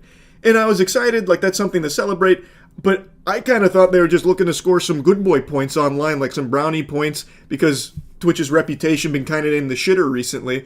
I thought this was just something that they were just doing for lip service. I wasn't entirely convinced they were going to go that hard on it until today. Wow. They have actually done a really good job here, like in this first wave, of getting bots off of Twitch. Like bringing back down these artificially boosted numbers to what they actually are. There's a lot of examples to pull from. The data is all very new, mind you, but I think the best example is from a channel called Mira. I'm sure some of you have at least heard of this because this is something that people have been trying to put on Twitch's plate for the longest time, about a channel that keeps getting recommended to them that isn't actually even a live stream. For the last couple of years, it is just a farming channel where Mira is just farming ads off botted numbers. She doesn't actually even really stream on there. I think she's gone live like a few times over the last couple of years, but it's live 24/7, just pumping reruns of streams she did so long ago, like ancient history. So look at this. This channel, for I think like probably 3 years, I don't know how long it's been going on for, but it's been years, has been sitting at like a steady 2,000 viewers no matter the time of day. And all the channel has done for this time, pretty much exclusively, is run 24/7 reruns of old streams, yet somehow manages to maintain 2,000 viewers throughout the entire duration of it. Then, the day that Twitch bot smiting comes into effect, it goes from 2,000, then down to 1,500, and then the bot detection, I guess, must have kicked into fucking turbo drive. They went Wumbo style. And now she's sitting at 100 to 200, pretty much overnight. This, to me, is like the most clear example of them actually doing something about botting. I was very surprised to see this. Her channel, which is live right now, by the way, because it's 24/7 reruns, this channel is constantly, or was constantly, recommended to anybody with a brand new account. Like, see how I'm not logged in or anything. I'm still on, like, light mode. This stream was recommended all the time, and somehow still had thousands of viewers on just reruns. clearly most, like, rational, sentient human beings aren't going to be watching that. Like, look at the chat. It doesn't move. And this is exactly what it looked like back then, too. No movement, there's no chatting, because it's not real. And now the bot detection is here, and you can see that it is finally working. Though I think there are still some bots, like some holdovers here, because there's no way there's 250 people here right now. It seems to me like there's definitely still some stubborn bots that Twitch wasn't able to get there, sticking on there like a hemorrhoid. The parasite bot infestation has been decimated, but not destroyed, because I cannot imagine 276 people being in this stream right now. Not even as background noise in like a tab they forgot on like an ancient laptop. I don't even see that being the case. I don't think there is a single soul in this realm right now. This shit is more empty than a theater showing Morbius. Like, I just don't believe that. But even still, it's clear that what Twitch is doing is actually pretty effective at blasting bots, which I didn't expect. Her channel, I think, is the best example of it, but there's a lot of other channels, like big streamers that went live over the last day, where their view counts have halved, or even more than halved in some cases. So they actually are taking it kind of seriously. Like I said, I was a little skeptical that they were even going to really try and take down bots, because inflated viewer numbers is good for the platform. Like, I thought they probably wouldn't actually put a lot of resources to it, but it seems I was very wrong. Now, another thing worth mentioning, this scam of like running reruns with bots is not exclusive to just her channel, but you have to wonder how much money she made off of that. This went on for years, and I'm so curious how much money she made just running old streams 24/7 reruns with botted view counts up to 2,000 to 3,000. That's probably a pretty substantial chunk of change. It's got a lot of people talking, and I think this is a really great thing from Twitch, to be honest. XQC made a tweet talking about it, saying, Twitch cracked down on bots in 2 to 3 days, and view-botters/victims of view-botting have been exposed. Streamers that are part of groups/orgs are seemingly being botted much more heavily. Don't want to start a witch hunt, but the data is interesting, go see for yourself. And then links Twitch tracker, which you can see for yourself. And people are scrubbing through with a fine-tooth comb, taking a peek at these big drops in viewer numbers. And right now, the findings are still pretty early, because this has only been in effect for like 2, maybe 3 days now. So it's still like very fresh data. This shit's straight out of the oven. But people are noticing that some of the biggest channels being hit were affiliated with orgs. So like XQC mentions, like some org-affiliated channels were, in a lot of cases, the recipients of some artificially boosted numbers, as evident by a huge drop in viewer numbers over the last couple days out of nowhere. Namely, OTK seems to be the big one. People are seeing a huge drop across the board for most of the channels that have gone live over the last couple days that are with the group. Another channel people have been paying very close attention to is Asmongold's. He's one of the biggest streamers in the world, and he went live the last couple days since the bot fisting has come out from Twitch, and they noticed that his average viewers for both streams had been about 20,000 less than normal. About 20,000 people were banished to the Shadow Realm here, and Asmongold even commented on it, believing that his account was probably botted. He believes with 95% certainty his channel was botted. And he agrees that removing these bot numbers and this fake phony baloney viewership from the platform is good for everybody there. And that seems to be the prevailing sentiment, that everyone agrees that getting rid of artificial viewership from Twitch is a net positive to the entire platform. The only people that'll have an issue with these fake numbers being blasted is going to be the people that are exploiting them. The people that are using the bot services are the only ones that are going to be outraged about it. Now, I also imagine the cope from a lot of people that are going to get caught red-handed with bots is going to be, it wasn't me. I must have been the victim of a malicious bot villain, a supervillain twirling his evil cartoonish mustache. Must have been botting me for all this time. I had no idea. And in some cases, like, that is a real thing. There are cases where some people will bot a channel just because they think it's going to get them in trouble. But that doesn't happen. Like, Twitch, for the longest time, has not taken this botting problem seriously. So that whole idea of, like, a bad actor botting a channel to try and get punishment put upon a streamer they don't like, it's not that common. It happens, sure, but it's not that common because everybody knows Twitch hasn't done anything about botters for so long. So how the fuck could that possibly still be a strategy that someone that doesn't like you would use? That's like you and your buddy going to the public pool and you eat pizza together and then your friend tries to tell the lifeguard that you didn't wait 30 minutes before getting in the pool. It's like, okay, who gives a fuck? Like, that's the whole way Twitch has treated botting for the longest time. Until now. I think that's going to be like the crutch a lot of people will claim. Like, I wasn't botting. I didn't sign off on anyone botting me. This must have been some stranger in the back alleys trying to hurt my reputation by botting me for all this time. And some people, I'm sure, will be telling the truth, but it's going to be hard to know for sure. But one thing that I think everyone will know for sure is that this is a really good thing for Twitch. I am so glad they're actually taking this seriously and actually wiping out such huge amounts of bots. I'm hoping they are still going to continue doing this because there's still work to be done. All of these bot services are going to do their best to circumvent this so that way their clients can continue to pay them money for this service. They're not just going to roll over and die. They're not going to go belly up and just admit defeat. This is always a tug of war.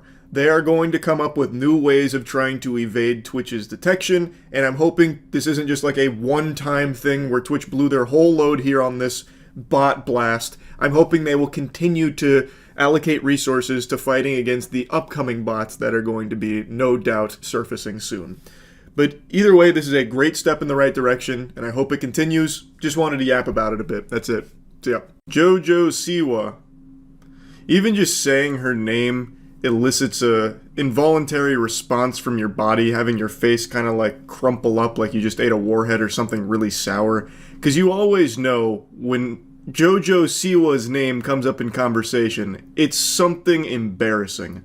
Now, I will say, on my short list of idols, she does make it into the top 5 because I think she is truly the best dogshit dancer this species has ever produced. And I am a big enthusiast of bad dancing, so her classic Karma's a Bitch seizure, as well as her guilty pleasure stinky treasure dance routine here. This whole one is a masterpiece because there's not a single move here that looks good.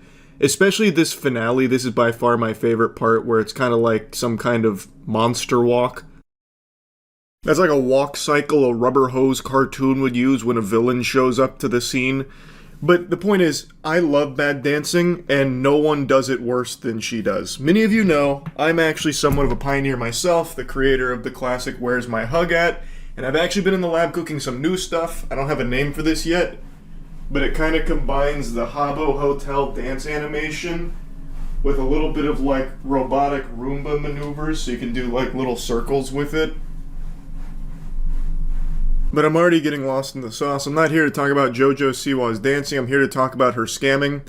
You can now pay $900 for the VIP package to be an unpaid roadie for JoJo Siwa. If that sounds familiar, it's because Gene Simmons just announced this exact same deal for $12,500. I made a video on that like 2 weeks ago. So JoJo Siwa really just took a page out of Gene fucking Simmons' playbook here. It's almost one-to-one. She copied Gene Simmons' homework.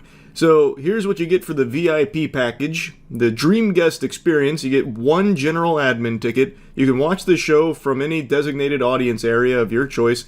You get an exclusive invitation to JoJo's live show setup before Q&A and sound check with JoJo. You get to help her put together the show with song selection input, which I'm just going to call fucking barnacles on because there's no way she's going to let any goober who pays $900 for this get to have any say in what she performs. Like, this is definitely already pre-selected shit. An exclusive autograph of JoJo memorabilia worn during the show, so you'll get to wear her sweaty clothes that she performed in. Yeehaw.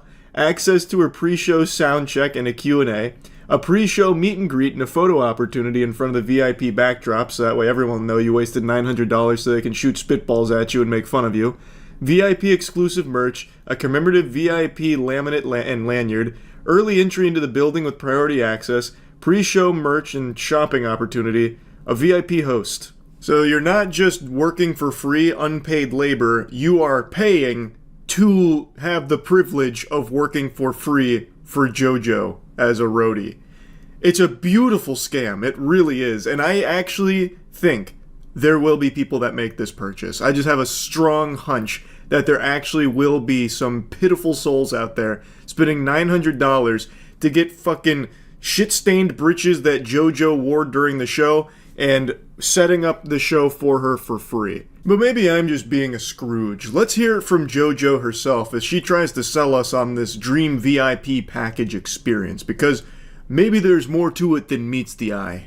I mean, there's so much to tease. I am really excited because I wanted to create a show that wasn't just a concert, right? I have all these songs that I love to sing, but I was like, I want to do something more. I want to create, you know, a party environment. I want to create something that feels very, you know, immersive, interactive, intimate. And so I really did that with this show. And so, you know, you're going to get the concert that you want to see, right? But then... How innovative. Making a concert into a big party.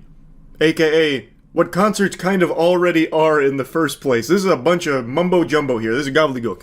Like, you're just describing a concert. I just went to a Deftones concert. That shit was a great big party. It was a lot of fun. I don't exactly know what she's going to do to make it more of a party. I guess maybe she'll toss a beach ball around that everyone can start hitting, and maybe she'll, like, plant kegs and beer pong tables and flip cup around there. Like, I have no idea what she's doing to make it more of a party. I couldn't tell you, but I can tell you she so desperately wants to be unique, and it is so cringe how hard she tries to stand out with like weird fashion choices, like really off-the-wall stuff. She does it on purpose, leaning into it full well knowing people make fun of her for it, but it's just, to me, kind of sad how hard she wants to be viewed as like really quirky and zany for the things that she wears when she performs and stuff. So like in here, she's got like the football pads on. I don't even really know what that is. It looks like the armor the Saiyans wore like when Nappa and Vegeta came down and met Goku for the first time. But like if it was set in the My Little Pony universe instead of Dragon Ball. There's going to be a DJ set run by me. There's going to be an interactive game with the audience where they have a chance to win a sick prize. It's going to be beyond sick. It's going to be dope. I have no doubt that prize is going to go ballistic. It'll be like a fucking half-eaten Subway sandwich that she had for lunch that she'll toss into the crowd if you complete her like trivia game or whatever she's going to play with the audience. And I read that there is a chance for fans to get close and personal with you. There is. What can you tell us? There's one, and this is the like most exclusive VIP, where you actually are going to get to come during while we're like loading in the show, and you're going to get to kind of like help us set it up and make sure things are right and test out, you know, the drum with me or the DJ booth with me. You're going to kind of... You're describing a job, JoJo. This is labor. You're supposed to be paid for these things, not pay for the privilege of doing them for you for free.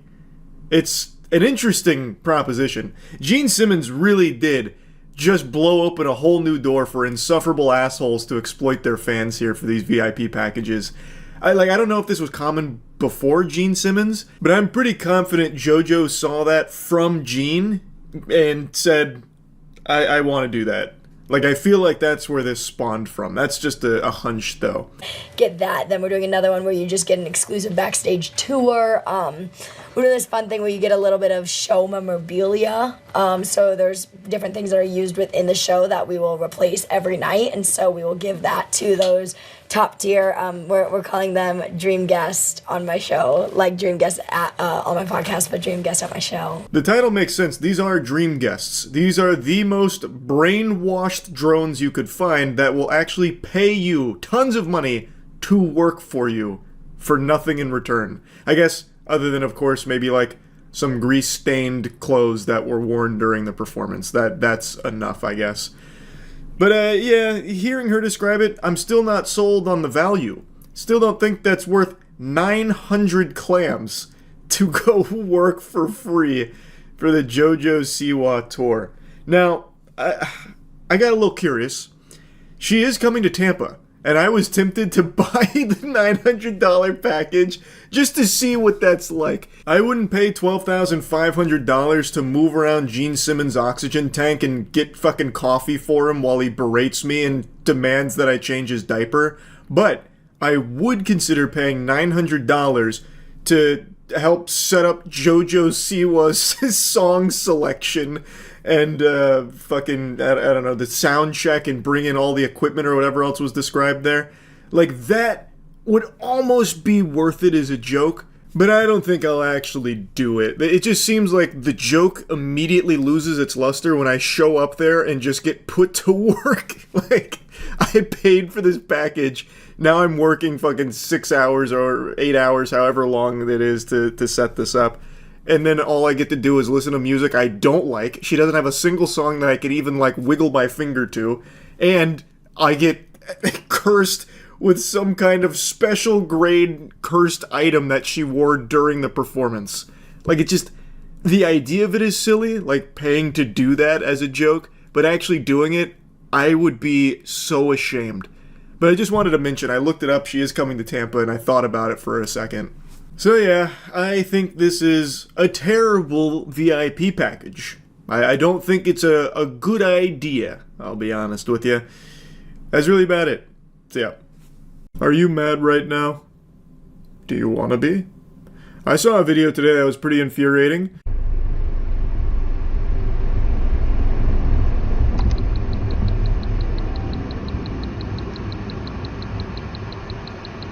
This lady is behind the wheel of a rented vehicle from Tuah. This is allegedly posted by the owner of that vehicle after, spoiler alert, she gets into an accident here and then tries to lie about what happened.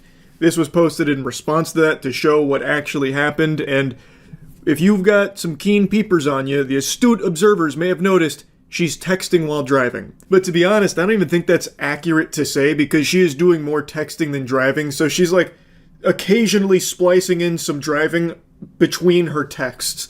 It seems like she's in some kind of heated argument, and that is like her primary focus is sending these text messages while on the road. I'm sure I don't need to educate you on the dangers of texting while driving. I'm not the DMV. I'm also not your dad.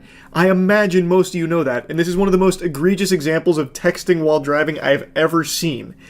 She could easily have just pulled over and sent those messages if it's that urgent, but instead she said, fuck it, we'll do it live, so she's doing it while on the road, risking her life and the life of those around her.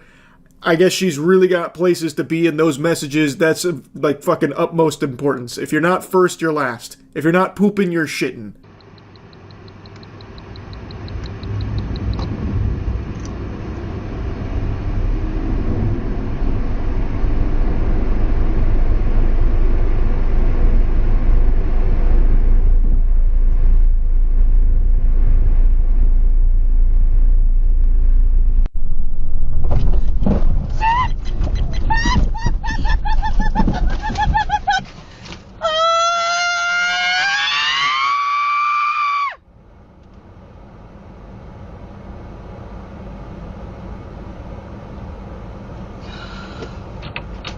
Even while her car is veering off the road and blasting a mailbox, she is firmly grasping that phone. She is gripping the shit out of that. She still will not set it down in the act of crashing this vehicle. She treated that phone like it was the fucking Tesseract there. She was not parting with it. It's not until it is finally stopped that she sets the phone down and then puts her head in her hands and then immediately picks the phone back up after like 3 seconds. It's like she can't be separated from it. It's her fucking umbilical cord. It's unreal. It's actually a miracle she didn't just have a head-on collision here. I counted too. She looked up from her phone only 5 times in the amount of time that she spent on that single lane there. So she spent the vast majority of her time there behind the wheel looking at the phone, glued to it. In fact, she even double-fisted the phone at one point to get two-thumb action in there. No hands on the wheel, not looking up at the road. It is actually an act of God that she didn't kill herself or somebody else there. Just an unsuspecting, innocent car that she could have easily veered to the left instead of the right and just hit with a head-on collision, which would have potentially been fatal. Also, her squeals that she lets out, oh man, that is ear-piercing. And then she has like that full-blown, like, angry middle-aged mom scream after it like comes to a stop when it's entirely her fault. Apparently, again, the story is she's like a nurse practitioner and lied to the Tuah owner here of this vehicle about what happened and why the car got crashed. I haven't seen too many details on all of that, but it's entirely her fault. You can see here in the footage, she is texting the vast majority of the time that she spends on the road. And I imagine this isn't an isolated incident. This is probably how she goes about her daily commutes. You can tell people till the cows come home how dangerous and bad it is to text and drive, but then you're still going to have people like this doing it. And it's actually, to me, it seems like becoming more common. Like, I know there was like even a trend a little while ago for streamers to do like car streams, and in some of them, they were just texting and reading the chat while driving, like while being filmed doing it. So it seems like people don't really grasp how important it is to not drive distracted. But anyway, this is probably the most egregious example of it that I've seen. This is unhinged. It's like she totally forgot she was operating a motor vehicle. She was so engrossed in her phone. That took priority over everyone's lives around her and her own life. Now, I don't know what the outcome of all of this was. There's not a ton of information I can find on it, other than, like, she's apparently a nurse practitioner and apparently lied about how the car got crashed. But the owner of the vehicle had the interior-facing dash cam as well as the other dash cam. People were debating if that's even legal to have, like, a rented car with an interior-facing dash cam. I looked it up. It is, but you just need to disclose to the renter that it's there, which I imagine is part of like the signed contract between them or something. I've never used Turo. I'm not super familiar with it, but it seems like the owner is well within the right to do that, and I could definitely see why people that are renting their car out might want that as like a bit of a security measure here, as this case beautifully illustrates, where your car gets wrecked and then all of a sudden the person that was driving it starts farting out a fairy tale about how it's not their fault, and then you've got no evidence that it was their fault, so now you're stuck with your dick in your hand and you're going to have to pay for that most likely. So I can see why you would want that there, and in this case it probably saved them a huge headache because they can instantly point to this as her fault, because it is her fault. Entirely her fault. Anyway though, enough blabbering about it from me today. A little PSA for you. Don't text and drive. That's really about it. So yeah. I still remember being a toddler, so easily startled, my parents playing peekaboo and I freak out. But then all of that changed when I watched the first Pokemon movie and Ash Ketchum turned to stone. I knew in that moment that I had to be better. I had to expect the unexpected. And since that day, I've never been surprised. Until today, that is. Casey Anthony announced that she's going to become an influencer. Yeah, the Casey Anthony. You know, the one that murdered her daughter? Yeah, she has come out of the shadows to become an influencer, and she made a big video about it. And I hate it. I absolutely hate it. I'm not here just to regurgitate what I feel most of you know about the Casey Anthony case. If you don't know what I'm talking about, I highly recommend watching some videos or researching it, because it is one of the most deplorable miscarriages of justice since the OJ trial. It is still infuriating. We're sweat to death. Okay. Today is Saturday, March 1st, 2025. This is my first of probably many recordings. Hopefully this is not the first of many videos, Casey. Hopefully this is the last one. Maybe the case just gets reopened spontaneously so justice can finally be served for when you killed your daughter. That'd be hopeful. Also, if you're gonna film a video, can you at least take it off of like this slant? It looks like I'm falling down like a fucking water slide trying to watch this. Got the goddamn audience with the drunk goggles on here trying to see whatever you're yapping about. Like, why would you even film a video when it's like this? All cattywampus and shit. On a series that I'm starting. I am a legal advocate. I am a researcher. I've been in the legal field since 2011. Really? That's a big statement. In the legal field since 2011, eh? What happened in 2011, Casey? Oh my god. It's just kind of sickening because she's just gloating about it. This is like a victory lap about how she got away with murder, and now all of a sudden she's a crack shot legal advocate. I already said I wasn't just going to yap about her case directly, but I can't help it since she just kind of brought this up here. She didn't do shit! Her lawyer worked her like a goddamn flesh puppet, like it was a ventriloquism act.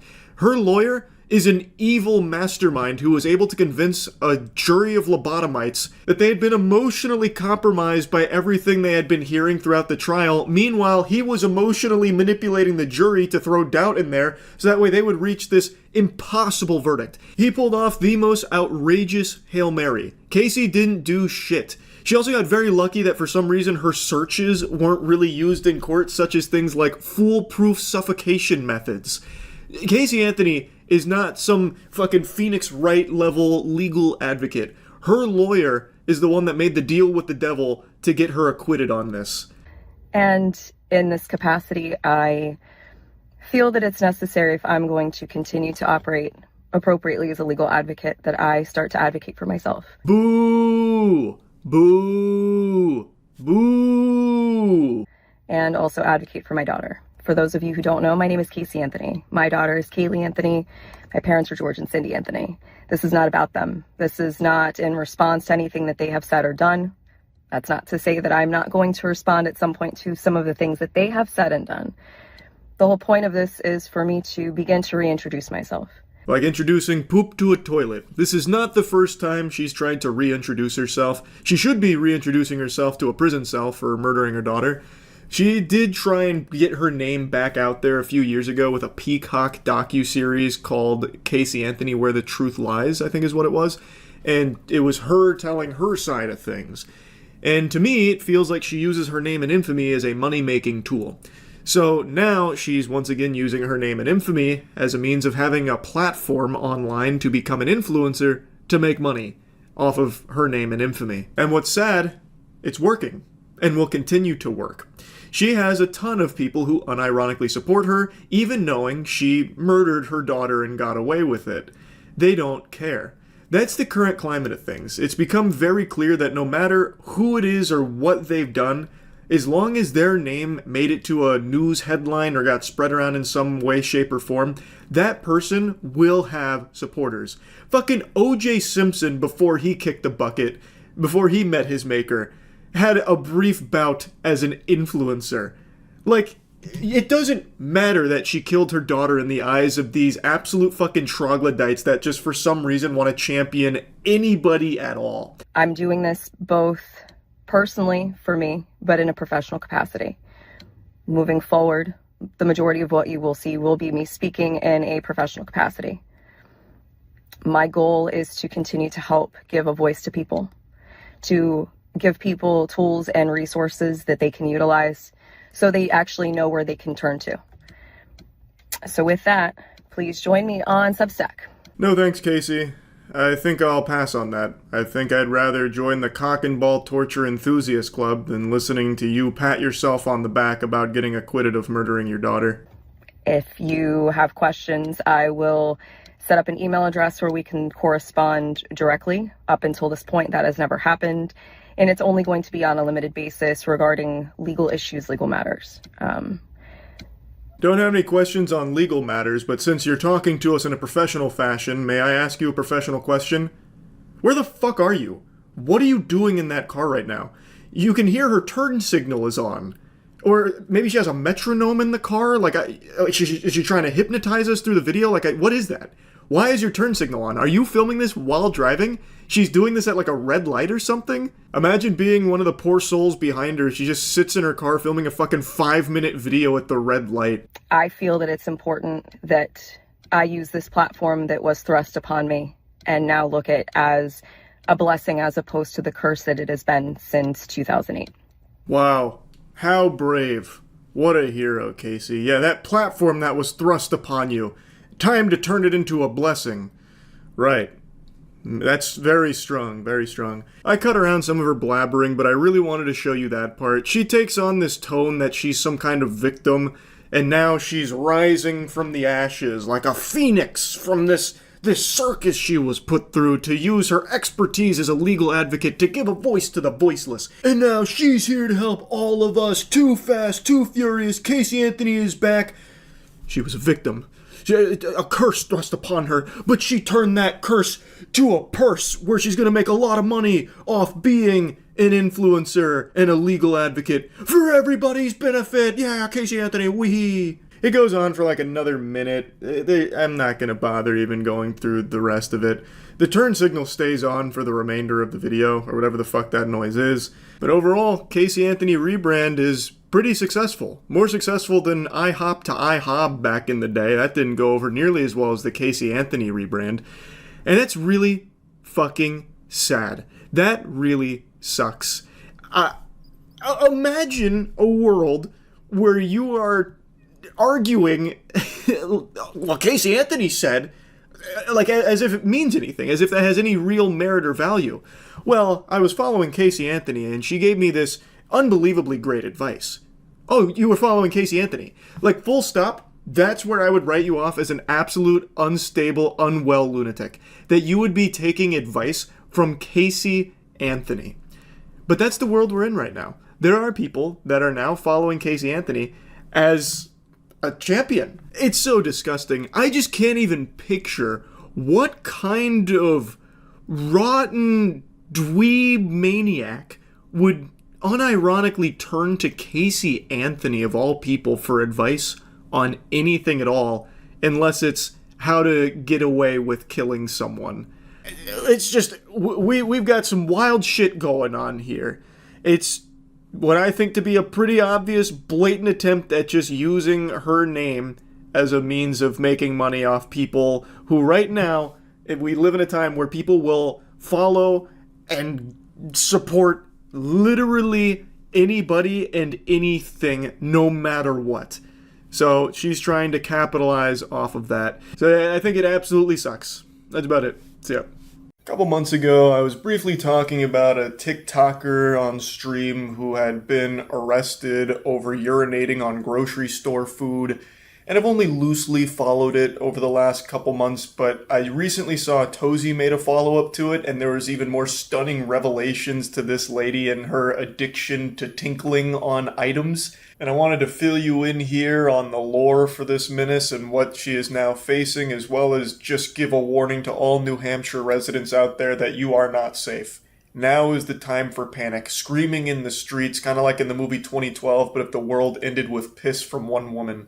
This is a real shocker. Yeah, she needs some kind of help, something. I mean, nothing surprises me anymore. Shoppers in Keene are equally confused and disgusted after learning about the arrest of Kelly Tedford. The 23-year-old is now charged with felony criminal mischief, accused of using her own urine to contaminate products at the Monadnock Co-op grocery store and posting a video of the act online. Now, in the beginning, she was referred to as a TikTok content creator, and initially I was under the impression this might have been some kind of desperate, deplorable challenge, the grocery store piss challenge or something like that. But from what I can tell, she's more of an OnlyFans creator. Like, when you went to her profile, that'd be the main stuff that was on there, about 18 plus content. So it is technically true that she did make TikToks, but this would be like calling Riley Reid a rapper. Like, yeah, it is true, Riley Reid has a rap song, but I don't think many people would argue that was like her primary career. But anyway, Kelly Tedford had been investigated, and they apparently found evidence that she has a history of doing this going back 4 years, at least. That's a lot of possible piss contamination there. If you're a New Hampshire citizen, time to start scrubbing that mouth out with soap. Like, there is a good chance that some of the items you've eaten over the last 4 years may have had her little brand of flavor added to them, a little garnish on top, courtesy of her fucking urethra. Haunting stuff. Now, initially she was facing charges of criminal mischief for those videos and what they found through their investigation. I was surprised that it wasn't, like, more serious charges for it. Like, I thought it might go all the way up to fucking bioterrorism. But she was facing criminal mischief charges, and now she's facing even more charges, additional dessert here, because it turns out not only does she love tinkling on food, she just loves to piss on everything. She is constantly marking territory. She is like the grossest woman out there. They've discovered that she was apparently peeing all over her hotel room at one point. And I mean all over. There was nothing spared, not even the Bible. Apparently back in January, she filmed another video for her Kinky Kelly OnlyFans account. That's her supervillain alias on there, where she was in a hotel room peeing on an air conditioning unit, comforter, curtains, Bible, and also took a shit on the floor, picked up the poop, and then put it in the tank of the toilet, literally dropping an upper decker into this toilet manual, like old-fashioned style, analog. She didn't just like take a shit into the top turnbuckle of the toilet. She literally picked it up with her bare paws to put it in there and hide it. Sleep in fear, New Hampshire. Kinky Kelly might just swoop in the middle of the night like a burglar and waterboard you with urine. It is like you can't eat, you can't sleep without the fear of her having been there and contaminated with piss for her OnlyFans. But I think, food for thought, I feel like she might do it just for the love of the sport. Like, I don't even think she was making a killing on OnlyFans doing this fetish content. I bet she just has an addiction to pissing on things. So who's to say that every hotel room in New Hampshire hasn't faced her wrath at one point or another? We just haven't discovered it yet. She's a fucking disgusting menace. Who knows how far she would have pushed this if she wasn't taken in? Like, maybe she was cooking up some kind of nefarious Batman Begins level plot where she was going to aerosolize her urine and spread it throughout New Hampshire to have people hallucinating and vomiting from it from the fumes. There's no telling. But now that they found even more evidence of her doing this in even more places on more things, she's facing even more serious charges, so she might spend some meaningful time behind bars. Which I think that's par for the course. I feel like that's appropriate here. Like, she was contaminating food items in places where people sleep. Like, that's bad. It shouldn't be a light sentence for her.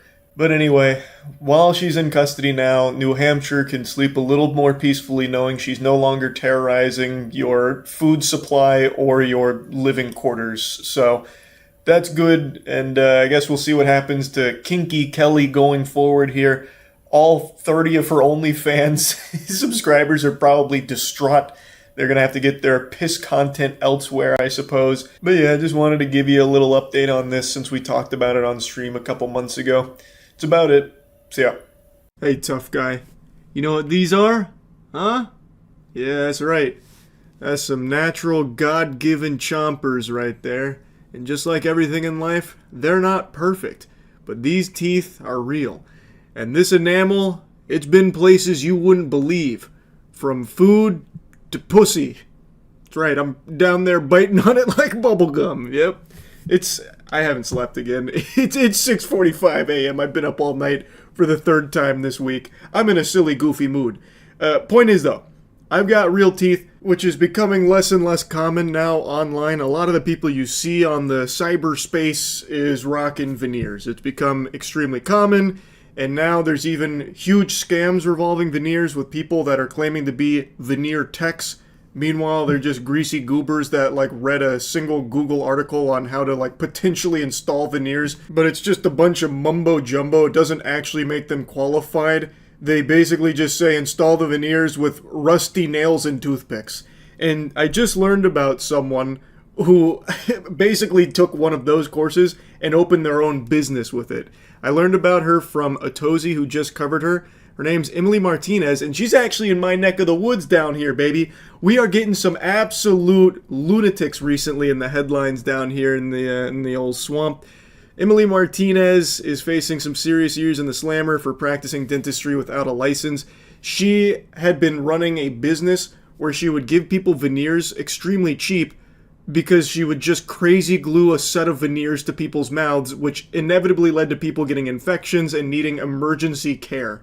Came here to Tap In Beauty Bar to get a smile makeover, but they left with pain and injuries. Police say that Emily Martinez used crazy glue to put veneers on her victim's teeth. She's not smiling in her mugshot, but giving clients a bright white smile with veneers is what Emily Martinez advertised on social media. Video after video shows her claiming to transform teeth from drab to fab, except she is not licensed to put in veneers. She has no schooling to do veneers.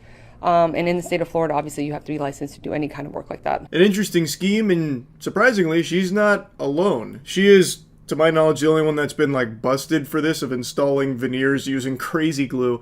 But as I briefly touched on, there is this new practice of veneer techs that are popping up, which are just people that Googled how to install veneer and read the WikiHow guide that popped up first.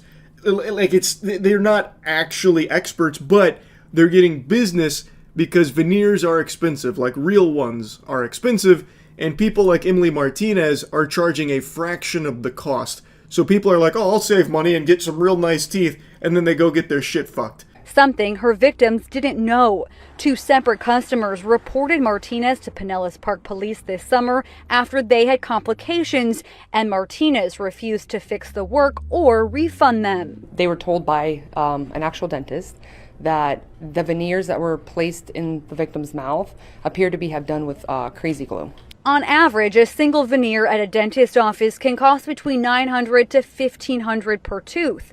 One victim paid Martinez $2,500 for the entire mouth. And no doubt that mouth is going to need more than $2,500 to fix everything that went wrong after that visit. You can't just let crazy glue go in there and rot your entire oral hygiene to smithereens. So some people got infections, others needed emergency care, all because they wanted to pinch a few pennies on getting these veneers to chase this ever-increasing beauty standard from shit that they see online and then get hypnotized into thinking that they need to do it. Veneers have become very popular. A lot of celebrities you see have veneers. A lot of influencers online you see have veneers. So now this market is booming and people following this trend, which has led to people like Emily Martinez exploiting it and trying to squeeze some doubloons from some gullible people. I struggle to imagine the people that will see an Instagram post, a complete stranger claiming to be a veneer tech and just rationalizing it in their head that it's a good idea to make that purchase. They must know what they're doing. All because they saw an Instagram post. It's crazy. And I know it's not anything groundbreaking or new. This happens in every industry. You could probably go on Facebook Marketplace right now and find Big Bubba's Tires offering BBLs in the back rooms.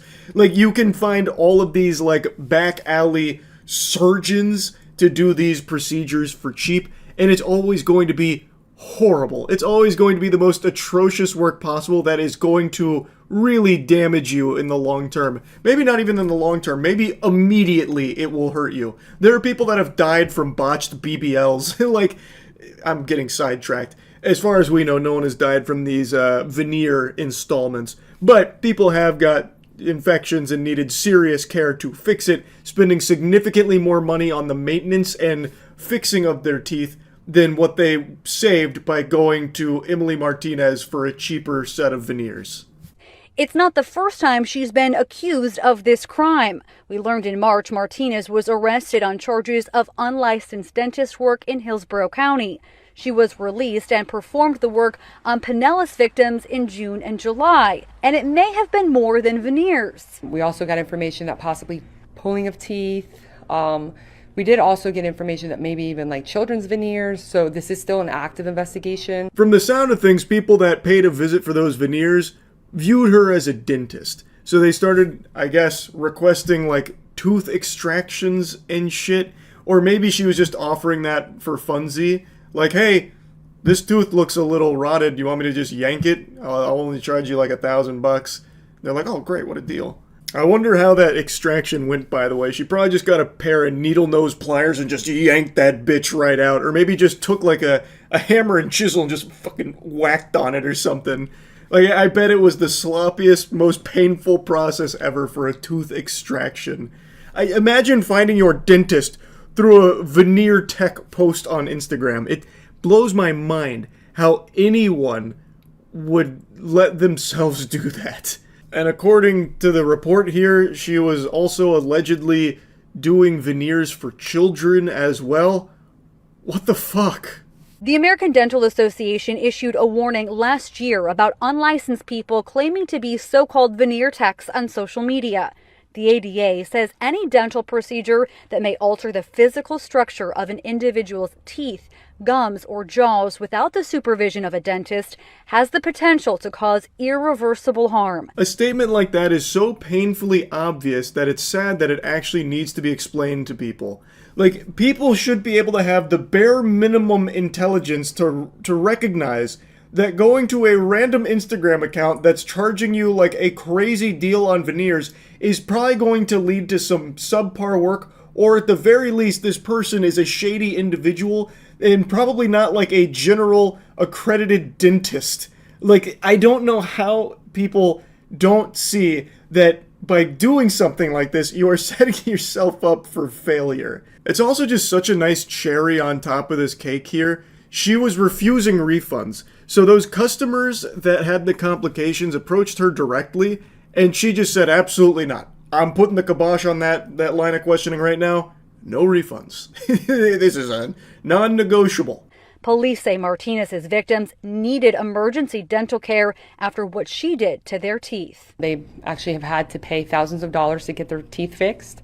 And some of them had to wait for the infection to clear and go get their teeth fixed. And police say that Martinez was operating here since at least January, but she has used multiple different names for herself and her business. They encourage anyone who may have used her services to reach out to police. This lady was unhinged with this business here. I am very curious how many people paid for her services, because we know at least 2 of them had some pretty big complications that required like serious tending to, according to the stories. I even read a report that apparently where she claimed to be a dental assistant for 4 years and had proper tools and training, and she learned how to do this procedure after taking an online course on how to fix her 11-year-old daughter's smile after her teeth were knocked out. So basically, she did a Google search on installing veneers and then launched a whole business which basically amounted to just crazy gluing that shit to people's mouths. A mind-boggling strategy. Also, that's apparently not that uncommon when it comes to veneer techs. According to some of the reports, veneer techs take like a 2-day course on how to do it. Truly someone worth putting your oral health in the hands of. Pretty interesting stuff here.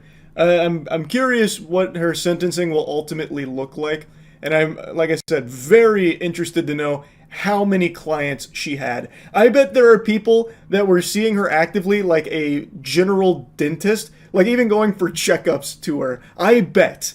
But anyway, I just wanted to yap about this a bit. That's it. See ya.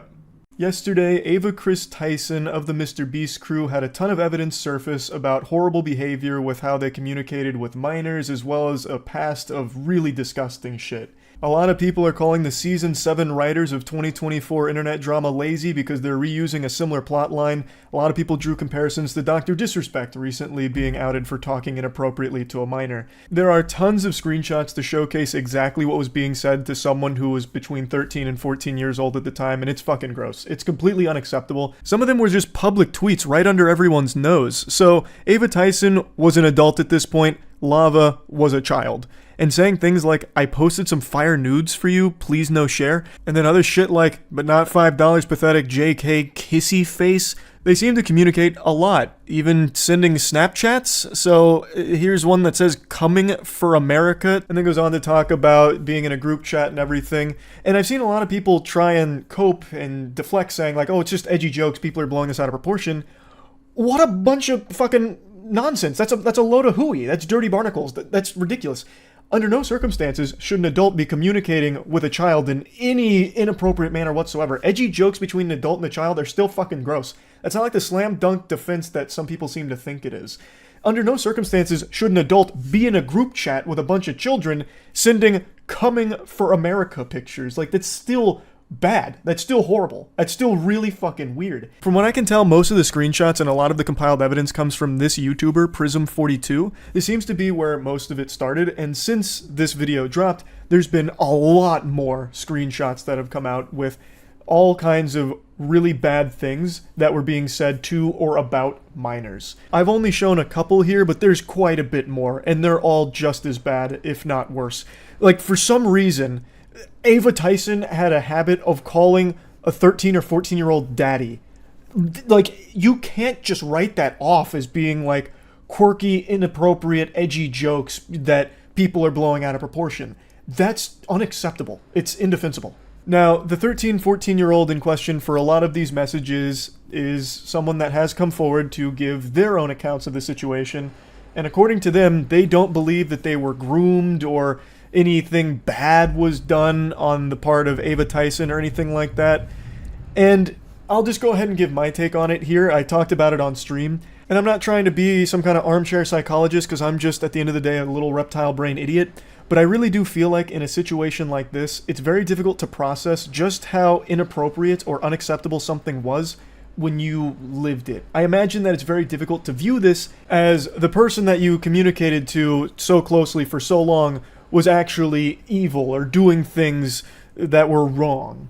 But in reality, no child should have this kind of relationship with an adult where you're joking about sending nudes to a minor, or making edgy jokes about coming for America. So while the person here might not feel like a victim, it really is completely unacceptable that Ava Tyson would be communicating with them like this. It really is, no matter how it's spun. Now, it is important to mention that right now, most of the evidence is screenshots, so I guess there is the chance that some could be faked, but some of them seem very hard to fake, like there's a video going through a Snapchat conversation with Ava. There's also confirmed things that were publicly tweeted from their account over the years, which I'll get to now. And it was also revealed that Ava Tyson had a history of being a Shadman enthusiast. Since all of the tweets have been deleted, it makes it very difficult to find the times that they communicated with Shadman or talked about Shadman and the art, but I did find this from Mudahar's video, who went to the Wayback Machine and showcased this tweet. And Mudahar censored it because the character does not appear to be over the age of 18. For those of you that know that name, that might have just triggered a Winter Soldier moment in your brain with your eyes rolling into the back of your skull, because it is so foul. Shadman was an artist who drew child porn. Now, when you hear that, a lot of people think that you're talking about lolly or lolly hentai type shit, which is characters that look like little girls but are actually 5,000-year-old vampires. Like, that's the meme. Fucking sipping from their Mountain Dew going, uncultured swine. You see, it's not actually a real child. This is a victimless crime. This may look like a 4-year-old girl, but you don't understand the lore. She's actually coming from a sophisticated line of goblin ogres, and she is over 400 years old. So it's completely legal, and you're weird for thinking that it's weird. But with Shadman, he wasn't drawing lolly. He was drawing real children sexually. So one of the most infamous cases was when he drew Keemstar's 8-year-old daughter in a pornographic setting. That actual fucking lunatic drew porn of an 8-year-old girl. That's not hearsay or anything. That is something that actually happened. And you know what's even crazier? I talked about this on stream. A lot of people supported him publicly. Like, a lot of people defended that. Back when Shadman dropped that revolting dog shit, there was a lot of people that were pumping their fists saying, "Go Shadman! It's Keemstar, who cares? Doesn't matter, he deserves it anyway. Shadman, do you take requests? Can you do this person's underage daughter next?" He received applause for drawing child porn. Let that shit marinate for a moment. So anyway, Ava Tyson has publicly tweeted about lolly, and in particular, there are tweets of Ava Tyson talking either to or about Shadman. A lot of the tweets are gone now because the Twitter account has been nuked, but there are archives of a lot of them. And one thing that still persists, and one thing that a lot of people have been showing, is that Ava Tyson may have actually commissioned a piece from Shadman, or at the very least, purchased a piece from Shadman. There's a clip from a Mr. Beast video where there is Shadman art hanging on the wall, belonging to Ava Tyson. I censored the close-up of the art for obvious reasons, but this is something that is irrefutable. The only question about Ava Tyson and Shadman's connection is whether or not a piece was commissioned or purchased. But at the very least, a piece was owned by Ava Tyson. And I don't think there's any wiggle room to just explain this away as some kind of innocent whoops-a-daisy moment of being ignorant of what the art was. With Ava Tyson having publicly talked about content and art like that, and then also owning a Shadman piece, I don't think it's some kind of coincidence. Like, I don't think it was an accident and they didn't know Shadman drew child porn. I really don't. And then yet another disturbing video surfaced where they had actually made a video a long time ago that linked to revenge porn of Jeanette McCurdy. The story is she sent pictures to her boyfriend, her now ex-boyfriend, and he leaked them out, and but the link's in the description if you want to see them. I mean, I'm not endorsing people to go look at somebody else's private business, but I know that you know, people might want to see them, so it's there if you want it. That's crazy. That's astonishing. Sharing revenge porn publicly and trying to spin it like, well, some people might want to see this, so for you degenerates, I posted the link in the description. If you want to check that out. But you'd be weird to do that, and I'm not endorsing it. That's unhinged. Completely unhinged. So all of this started to hit the mainstream more and more people started sharing screenshots as well as other chat logs, all kinds of things with a history of communicating inappropriately with or about minors. And in response, a couple hours ago, Ava Tyson did make a statement, and this is what was said. I would like to apologize for any of my past behavior or comments if it hurt or offended anyone. It was not my intent. Seeing recent events, we've mutually decided it's best I permanently step away from all things Mr. Beast and social media to focus on my family and mental health. That is kind of a textbook non-apology. It doesn't address anything. It doesn't talk about anything. It's just like this blanket boilerplate statement about stepping away. There's no denial of anything, no claims that some of the information is false, made up, fabricated, a lie, a fib, a bunch of malarkey, nothing at all. You would really think that if any of the information was wrong or faked, that would be one of the first things that Ava Tyson would want to set the record straight on. But that didn't happen. Even if it was something like needing more time, I really feel like that would have been expressed in the statement, saying, need more time to talk about all of these things that are incorrect. But again, that's not there. So they're assumed to be all correct at this point, and they're indefensible, the things that have come out here. As I was rendering this video, Ava Tyson dropped more tweets claiming that no one was ever groomed, and then states that the victim vocally supported that that's false. I again, already told you my feelings on that. I really don't think a child who has this kind of relationship with an adult would ever really recognize just how inappropriate it was because it became so normalized to them, which it never should be. It's a horrible thing, and there really is no excusing it in my eyes. Going further, there's an apology about unacceptable social media posts and then saying that it was edgy jokes and that it was unacceptable humor, that it's like a thing of the past and it's been misconstrued into things that didn't happen, and then not wanting the accusations to impact hundreds of people who work at Mr. Beast, which is why Ava Tyson has stepped away. I just don't think you can write off a lot of those social media posts as edgy jokes or edgy humor when you actually owned art from an artist who draws child porn. That's not a joke anymore. Haha, bought some child porn art. Like, that's not exactly side-splitting comedy. Like, I don't really think you can just go ahead and hand wave that as being edgy and like old humor that you've grown from. And then some of the tweets about it and like requests, what's the joke? Like, what's the punchline of that? I really don't think you can just say, oh, it's just edgy jokes that are blown out of proportion. Sorry if people are offended by it. Like, that just doesn't really work to me. As of right now, there's been no response from Mr. Beast or anyone else on the team about all of this.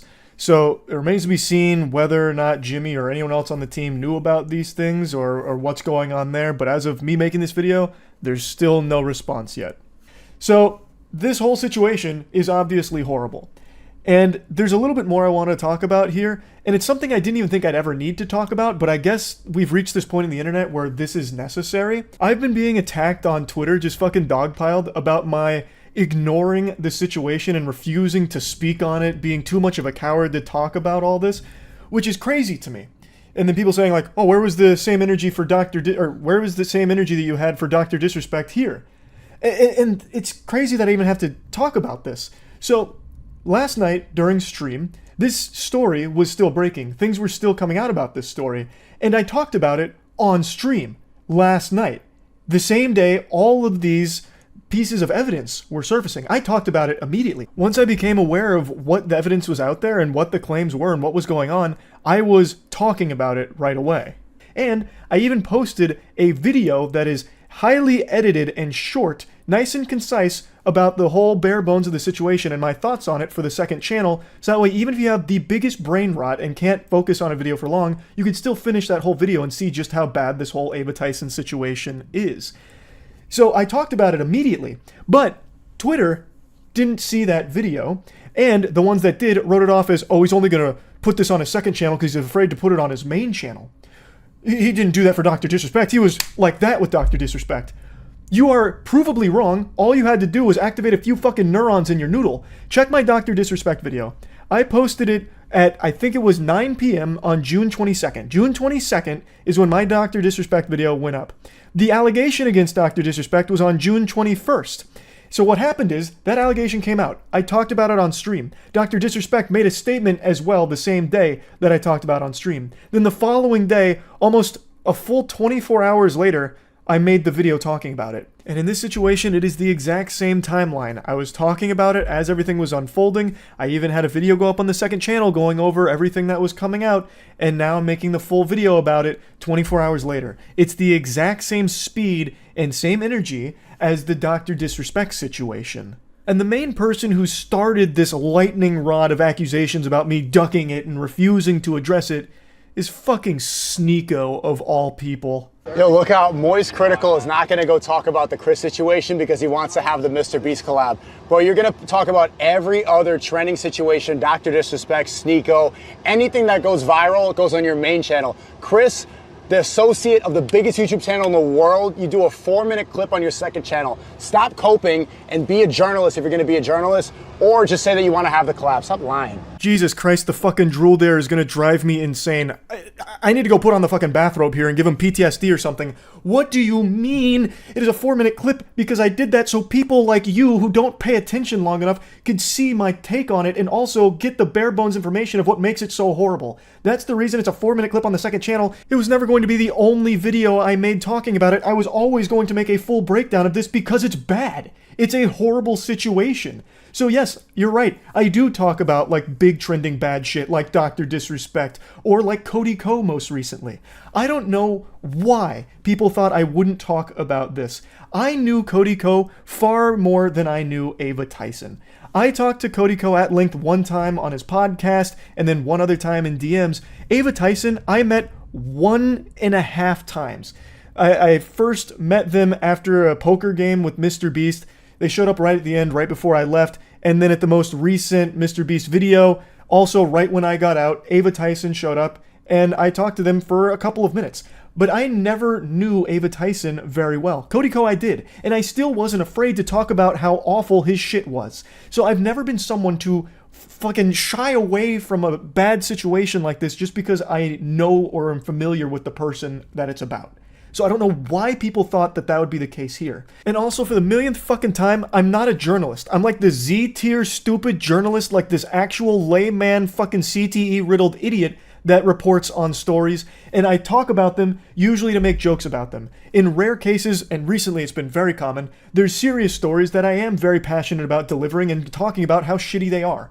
So, like, in a situation like this, yeah, this isn't really a story that I joke a lot about because it is serious. When there is a victim who is a child here, that's something to take seriously. But I'm not a fucking journalist. Most of the shit I talk about is the most inconsequential mumbo-jumbo ever, like aliens in warp drives, or that recent story about how scientists discovered hippos can fly because they get airborne for a split second, literally like 1/2 of a frame. They're able to get all 4 little legs off the ground. And I talk about those stories and joke about them. It's just talking about shit to joke about it for the most part, except in cases like this, where it is a serious story that I talk about. Now, Sneeko, I hope you're ready for the cold water here, because I'm going to be brutally honest with you. When this story broke, I thought for sure, I would have actually bet money that you would have been some kind of contrarian talking about how this is actually not a big deal and everyone who's pretending to be outraged about it is actually just a hypocrite. Because you have been on this crusade for a while now about not agreeing with the age of consent. So I really thought you'd be talking about how, oh, this is just like Dr. Disrespect, who you ran hard defense for with this imaginary 17-year-old you cooked up in your head based off of one fake email from an anonymous source. And I thought you would be going that angle again, saying like, oh, well, that 13-year-old was probably very mature. Age of consent should be maturity. It's not even 18 in most states. Why do you even believe that? It's because in Hollywood, it's 18, so that gets pushed everywhere. Most places, 16. And if you question that, then they call you a pedo. I believe the age of consent is the age of maturity. It should be called the age of marriage. Age of consent implies that you're gonna have out of wedlock. I think it's better that people get married at 16, 17 than to have a bunch of premarital until they're 30 and they're washed up and then they get jaded and they're on birth control and they have dried up eggs. I think that's better for society. He's so pseudo-intellectual that he actually argues for things that defend pedophilia. That's fucking ridiculous. And when challenged on this, it's even worse. So there's an older clip now, it's quite a few months old, where XQC and Destiny actually challenge him on this right to his face, and holy shit, it's bad. You see how you want to answer the question? You see how he's going to yap and not answer the question? I'm going to ask the same thing when you're done. Go ahead. I just answered the question. I just told you. What was the age? I just told you at a developed age. Sneeko thinks you should be able to fuck 9-year-olds. That's what Sneeko thinks, and he won't answer that question honestly. Or he's going to have to give a different answer, in which case he's updated his morality. He's updated his views, and that's really uncomfortable for him. You don't have an answer to any of this shit, bro. Go back to fucking that fucking corner in London where you're getting roasted by year 1 debaters on fucking Christianity. This is retarded. I don't know what the fuck you're doing in here. Okay, so you can leave the call. I wanted to go talk about this word. I don't want to leave the call. I like hanging out here. I've talked to a lot of pedophiles in the past, so. Okay. Okay, Sneeko, I'm actually curious now. What do you think the age of development is? I just told you. It depends on where you are. It depends on the world. Then at what stage do you think somebody is developed in? What stage of development? Because there's a lot of stages of development. It varies. It varies. It varies on what? I think it varies on the age. It varies on the age? It depends on where you are. You need to have set ages for that. There are stages of development. As a child, an adolescent, You can hear him start to snivel in the background there as he's sucking up snot from his nose, getting cooked, and his brain is fucking overheating, malfunctioning, trying to formulate some kind of response to the easiest question in the world about what he thinks the age of consent should be. He keeps talking about the age of development and then can't even put a number on it. So everyone, please feel free to ask Sneeko what he thinks the age of consent should be if you want to see a human being fucking glitch out and malfunction like an Oblivion NPC. Can't answer the most basic question in the world. That is concerning. You realize how deranged that makes you look, Sneeko? That makes you look like an actual danger to society, that you don't agree with the age of consent and try and argue around it. That's what every pedophile ever that Chris Hansen talked to would do. Like, you're a fucking weirdo. So for you of all people, this fucking putrid vermin, this absolute slimy worm, to have the gall to say that I only care about the Mr. Beast collab, thus this whole story is just relegated to, you'd never use that word's too big for you. This whole story is just put on his second channel where no one's gonna see it because it's safer that way so he can keep the Mr. Beast collab alive. He's afraid, he's a coward for it. He has no problem abandoning his morals and defending blatant pedophilia, brushing it under the rug as long as it means it keeps the Mr. Beast collab alive. For you to make insinuations like that, and even claims like that, is fucking unhinged, considering you make actual pedophile defense arguments constantly, and you have publicly put on the clown makeup and worn white knight armor complete with the shield to defend Dr. Disrespect when he himself publicly admitted to messaging a minor inappropriately. It's fucking insanity. It makes me want to spit that I even have to talk about this, but it became such a huge, fiery issue on Twitter about me specifically that I felt the need to have to include this in this video, which should have been entirely focused on everything Ava Tyson has done and why it is so shitty. But now I've had to dedicate a sizable chunk to talking about these claims against me, about how I'm not going to talk about it and was not going to talk about it until pressure from Twitter forced me to, even though I had talked about it as it was developing and even mentioned on stream I was going to make a video on it. So to bring it all back to what should actually be the focus, the Ava Tyson situation and how horrible it is, I believe that it is an unforgivable thing that has been done. Talking to minors inappropriately is horrible. And having this kind of continued relationship with a minor where you're sharing edgy and inappropriate jokes back and forth and being in group chats and voice chats with children and saying gross things around them is so weird that it is not okay under any situation. It's disgusting behavior. And publicly supporting an artist who draws child porn and even owning art from that artist and talking about art like that and the revenge porn, all of it is very fucking bad. It's horrible. I'm not pulling any punches here on my feelings around it. So yes, I wanted to talk about this, and that's really about it. See ya. Yeah, the Hawk Tuah girl launched a meme coin. That's just like a term they use, calling it a meme coin. It's really not. It's just always a scam coin. It's made for the sake of rugging her viewers within the first hour of its launch. And I feel like everyone in the world should have seen this coming, but somehow still they were able to make tens of thousands of dollars rugging idiots. My Hawk meme coin is live! And so, as you can see in the community note, 90% of the token supply has been sniped and being sold on the community. Buying this highly speculative Hawk coin could result in loss. Just giving people a fair warning, which wasn't heeded. So what ended up happening is what everyone knew would happen. It got rugged instantly, pretty much, within the first 2 hours. So then Haley Welch's PR team made this post talking about the Hawkonomics, saying the team hasn't sold one token. Baloney. I'll call horseradish on that. We tried to stop snipers as best we could. Also, huge dirty barnacles on that claim too. And then once again, a community note. The team and insiders have actually been selling their tokens since launch. Majority have never purchased anything and have only sold the token they were given. Haley is lying and will likely have to talk to a judge about this. Community note, just dropping a fucking pun on it. Cold turkey like that. Might as well. But yep. We live in a world where Compilation will now make a Hawk Tuah video. That's why this tab's open here. I'm just waiting for him to drop the, the Hawk Tuah video. I'm very excited for it. The idea behind goobers putting money into things like the Hawk Tuah coin is they know it's going to rug, but they really think that they'll be the ones to capitalize off the rug. They'll pull out at the perfect time. Completely oblivious to the fact that insiders are the ones that actually make the money, not the idiots that buy in thinking that somehow they're smarter than the scammer. Like, you're not in on the scam, you are just another one of the pawns on the board. You are just another little dime into the piggy bank. You'll never beat the rug. Imagine getting rugged by Hawk Tuah girl in the year of our Lord 2024. Again, you absolutely fucking deserve it. This is a scam where the only victims are the ones that actually deserve it. This is a lesson that you needed to learn.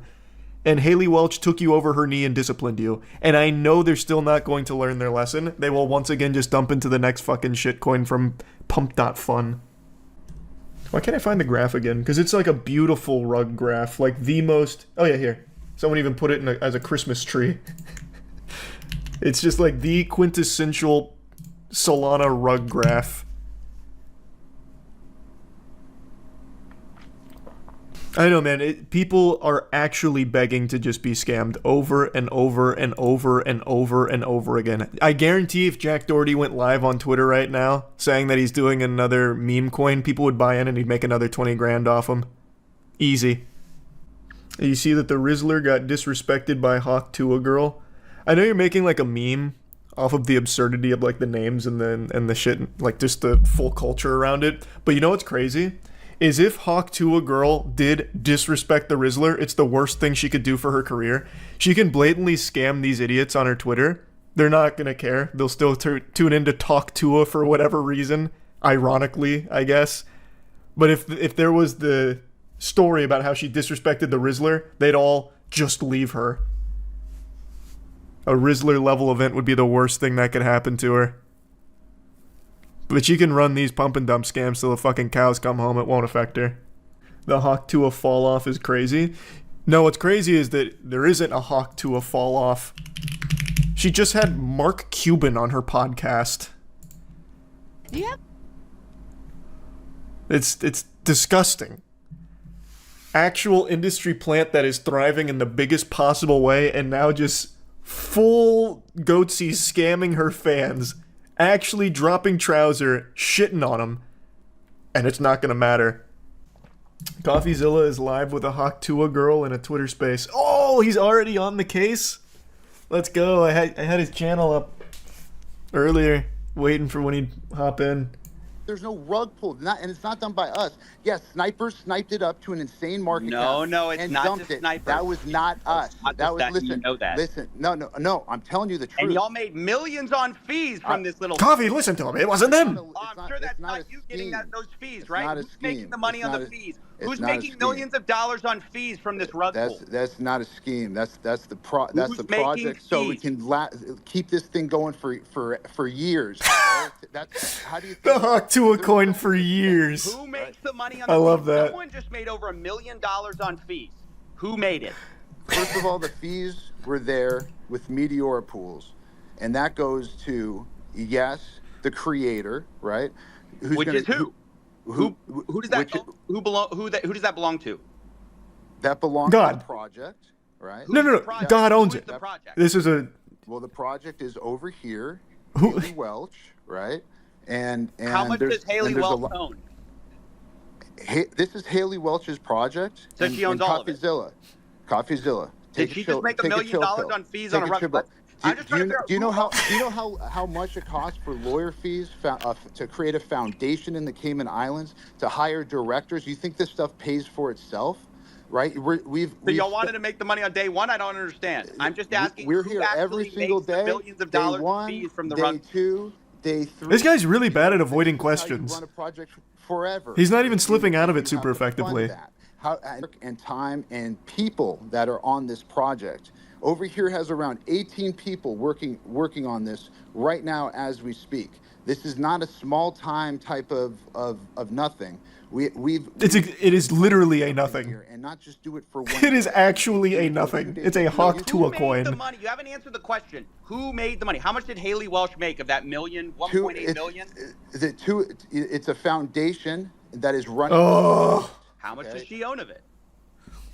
It's a foundation. She owns 0 of the foundation. So y'all made the money? No, I don't own the foundation either. A foundation in the Cayman Islands. Who profited?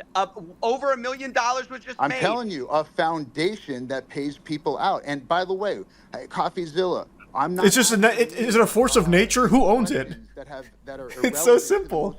Because we didn't pull a rug. I don't know what you're trying to say. No rug pull. Defamation. Doc, do the math. Do the math. It's like taking a shit and telling me there's no poop. 3%. You're defaming our character. Are you not going to let me talk? You just talk over me. You talk over me. I'm hearing bullshit. So why? No, why you're not. He just denied it. Hold on, I'll pull this up again real quick. You guys released 3% to the Meteora pool, while you have 17% of the token allocation unlocked day 1 from your strategic allocation. Are you guys insane? What do you guys think exactly is going to happen when your insiders get sent their tokens? And by the way, who made the money from your 17% pre-sale while you're giving a tiny piece of the pie to the public? Like, what the hell? This is the worst tokenomics I've ever seen, and it is a scam. It's not a scam. It is literally a scam. Actually a scam. You can say whatever you want about it. You can cry defamation. That's my opinion. It's a scam. Well, and I only do this for a living. I've only seen 1 million of these projects. This one's different, Coffee. You, CoffeeZilla. Let's track your wallet. Turn it around. Over here, why don't you tell CoffeeZilla what we're doing with this project? Where did the fees go? Where did the money for the pre-sale tokens go? Why I love the who pays you Coffee. So people could dump on Haley Welch's fans? And how involved was she really? And how much? What just happened? They muted him. I just got muted. That must have been a glitch. Yeah, so I mean, like we as mentioned, like we raised a 17% strategic allocation that was done at a 16.69. Oh my God. Valuation. You know, we tried to kind of keep that kind of premise here was that, you know, we had the restriction, like we heard the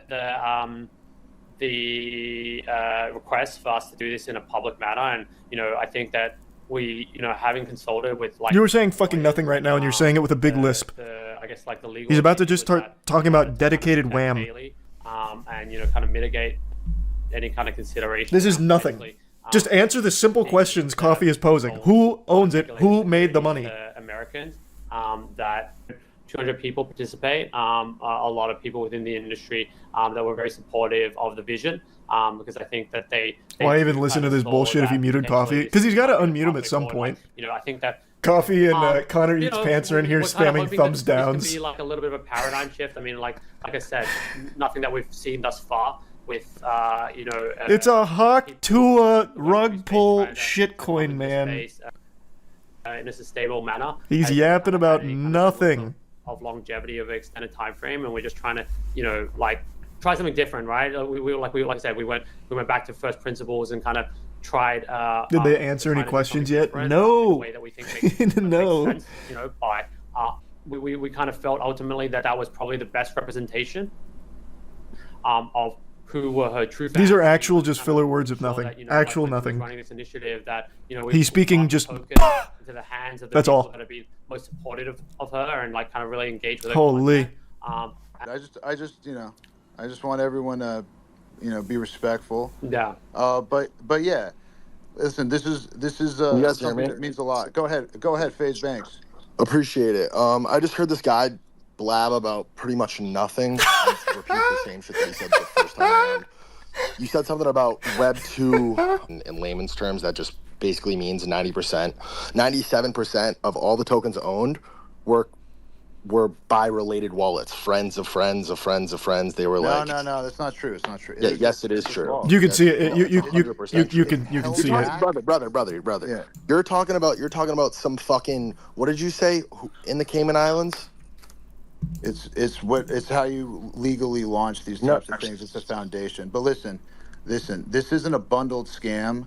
This is and prove that they were not sold by us. So the bubble map stuff was totally false. It's not what happened.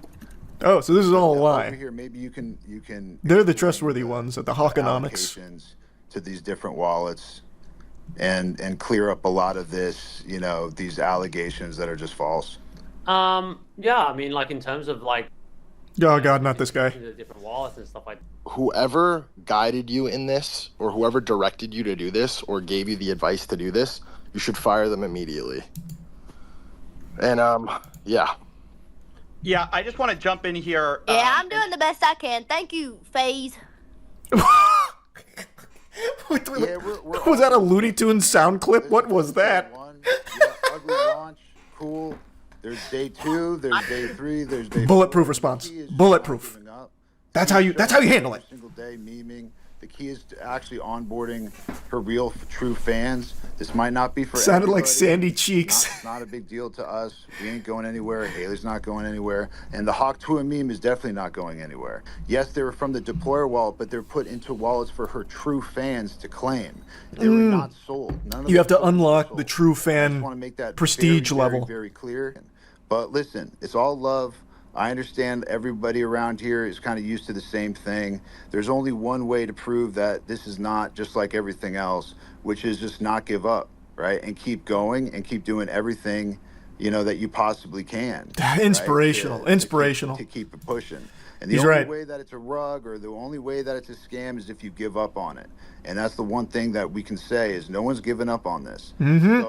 So over here, or if you want to ask Haley some questions, let's Haley is somebody who's an incredible person, and she's had a lot of fun memeing. She really enjoys X.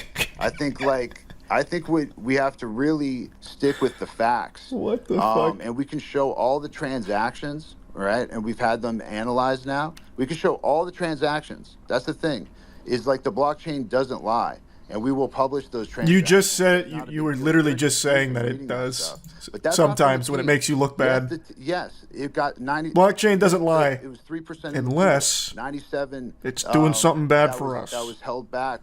No, I mean, I just wanted to be like, obviously Haley's been through a journey, and this launch has obviously gone the way it's gone. But yeah, I think that maybe it'd be helpful for the community to kind of hear. Haley's story, because ultimately, they're trying so hard to push it onto Haley right now. Like the coin and stuff like that. Guys, we need to think about Haley's feelings. We only told her that she was going to make a ton of money from this. She didn't know it was going to be a rug pull. Haley, take it from here. We're going to leave. Everybody resonates with Tuah as a meme. It's like one of the most viral memes of all time. And I think people have been making a lot of money off derivative works, and people have launched a bunch of fake tokens, which is maybe the launch didn't go the smoothest. That's one way of putting it. It didn't go the smoothest, huh? Showing up every day, trying to run the project. I think Haley's here for the long term. Ultimately, her career is just kind of starting, and she's accomplished a lot of amazing things in this short period of time. And obviously resonating. Nice membership, Jack. Really strongly with the global audience. And I think I think it'd just be useful for color if Haley was able to kind of share a little bit about that original story, because I think it helps kind of paint the picture here a little bit of how she's constantly tried to build community and use what she's built to kind of engage the broader community and be very inclusive. And, you know, like she's done a lot of cool stuff around like charity and like, you know, I think she's like, she really cares about dogs and stuff like that. And I think it's really cool to see. What are like, you saying? What are you saying, man? What in the world? I guess cool with what she's been able to get into. I went over to Haley's house one time, and she let me in. She let me in the door, invited me into her abode. Me. This woman is an angel. Yeah, I don't know if Haley, that's something you're comfortable sharing with the community, or if you feel like it's a little bit too sensitive, or how you feel about that. But I definitely think that it's helpful for the community to have that color. Yeah, guys, I'm just here to have fun. I don't really have a full head wrapped around this whole thing, but I'm figuring it out every day, and I'm here for the long term. My skin's getting thicker every day, and the hate's not going to stop me. I'm here every day trying to work on this and get better at it, but I'm not going anywhere. Hey, thanks for summing that up. I'm glad I lost all my money. And now it's all good. Hey, you're having fun? All right, that's what it's all about. Get tough. And this was a learning you can integrate in all these different things she's doing, including her podcast every Tuesday. I mean, she literally, you know, is talking about her meme token on a really big podcast, on a charting podcast, and onboarding and talking about, you know, these memes, all different types of memes, all different memes that everybody holds. Now I'm just getting an advertisement right now. Can I skip the ad? Bringing awareness to it. So it's like, it sucks that everyone like wants to, you know, see it fail. It did fail. It immediately failed. Of it. Well, it didn't fail for you guys. I think, you guys made out. In week 2, in week 3, found it. So I mean, that's my belief. That's why we're doing it. We're doing something, you know, super innovative in my opinion. Innovative. You know, with the meme token. Dag nabbit, he's right. We've never seen something like this before. Go ahead, man. They won't unmute Coffee. They refuse to unmute him. I completely agree. I would urge you guys as well to share at least what you know now, because while people are here, you know, they really for sure. You know, I mean, like I said, like, I mean, it was, I haven't, you know, like, I mean, the bubble maps, I don't know why it's showing, like, you know, if it's showing like 12 holders or whatever it is, like, but like, you know, we distributed. Hey, way to explain it. I don't know why it's lying. I'll have to investigate why it's lying. I mean, like I said, sad part is crypto bros probably think they're telling the truth. I can promise you, I think even the most delusional would look at this and listen to this and be like, oh my god. Oh my god, what have I done? I got fucked. Investors, you know, like, if they're not gonna bring Coffee back, I'm just gonna leave. This is nothing. This is just actually nothing. This is this man talking in circles with a list. Tried our best to curate. Haley did it. You know, her team, little shady. I don't think they've done a good job of explaining this. But Haley, man, how can you even be mad at her at the end of the day, right? She said she's having fun. And that's all she said. And what else do you need at the end of the day, huh? You know what I mean? So yeah, you lost a lot of money. You got rugged. Fucking Hawk Tuah spit on that thing. Am I fucking right? You go again. You buy the dip. So that way her investors can make some more too. Holy. Again, if you bought into this expecting to make money on it, you're a fucking idiot in the first place, to be fair. Putting money into a Hawk Tuah coin. Christ. Hawk Tuah coin was 100% unlocked on launch. That always will rug if you have people buying in with zero unlock. This team pre-sold tokens for millions and then are crying that they didn't sell and blame it. Oh, nice. I don't think there's anyone in the world that actually believes the developers here. Like, I don't even think the most delusional of, like, crypto bro would find anything that they said compelling. So I feel like this is one of the very few cases where people are like, oh, that was just a complete scam from the get-go. Which I feel like people should have been able to know immediately with the Hawk Tuah girl making a fucking crypto. This is some Jack Doherty shit. It is. It is actual Jack Doherty shit. Except hers is somehow even more egregious. Oh yeah, I'm surprised they were even doing that call in the first place. Usually when it comes to a big rug like this, the people just vanish. Meanwhile, those two goofballs were somehow taking it in a Twitter space, pretending that it wasn't a scam. So, I mean, they talked about innovation. That is an innovative new strategy to rug pulling. Usually they just disappear. I wonder if she even knows what crypto is. I can say with at least 85% confidence, Haley Welch just learned what Solana was a week ago. After this space, when CoffeeZilla eventually got kicked from the Twitter space, he started his own to explain to everyone exactly how this rug pull worked. He explains it far better than I ever could, and it's actually a lot more intricate than I thought it was for a rug pull. There were more moving parts to it, and even more nefarious, scummy dog shit that was happening behind the scenes that CoffeeZilla highlights. So it's more than just like the simple pump.fun rug pulls we've been seeing a lot, like with Jack Doherty. This was a full red alert, DEFCON, premeditated, malicious rug pull that aimed to scam the shit out of people. Now, I do believe most of the victims here were basically just people that gamble on things like this, like meme and shit coins. I don't think a lot of like Hawk Tuah enthusiasts, you know, all of a sudden set up a wallet to participate in the Hawk Tuah coin. I imagine it's most people that were gambling on it. But even still, her scamming this many people and making this much money, her and the team, I guess I can't say her for sure because maybe she personally didn't make a ton of money, but a lot of people behind the scenes did, and CoffeeZilla explains how much and where things were going and how it all worked. Let me start with something really basic that most people need to understand about what they're doing, the little switch they're doing. They keep telling you guys, and everybody's falling for it, with this strategic advisor grift, okay? They put 3% into the public decks.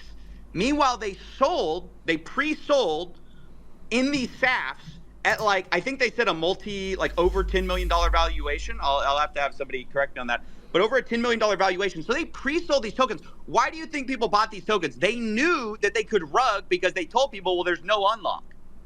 So if there's no unlock for pre-sold tokens and you think it's going to launch because you got this girl who's going to use her brand and use her popularity to all of a sudden pump up this coin, there's no unlock, you're going to dump into this. So two things happen at the same time. There's a lot of confusion about it, but two things happen. One, you have a sniper who jumped in at the very beginning, minutes after launch, because they tweeted out the contract address like idiots, like amateurs. Actually, the dot guy said they knew it was going to get sniped, which is crazy. I think that would be criminal if it's true. If you know your thing's going to get sniped and you launch it anyways, but whatever. So they get sniped. That guy walks out with millions of dollars. But then they put fees on top of that. They put a 15% fee on the decks. So guess who's raking in the money? Not Haley. I tried to ask. Can't be Haley. Said our foundation made it in the Cayman Islands. We wanted to obey the law, so we left the United States. We went to the Cayman Islands. Everyone knows that's how you obey the law. You go to the Cayman Islands.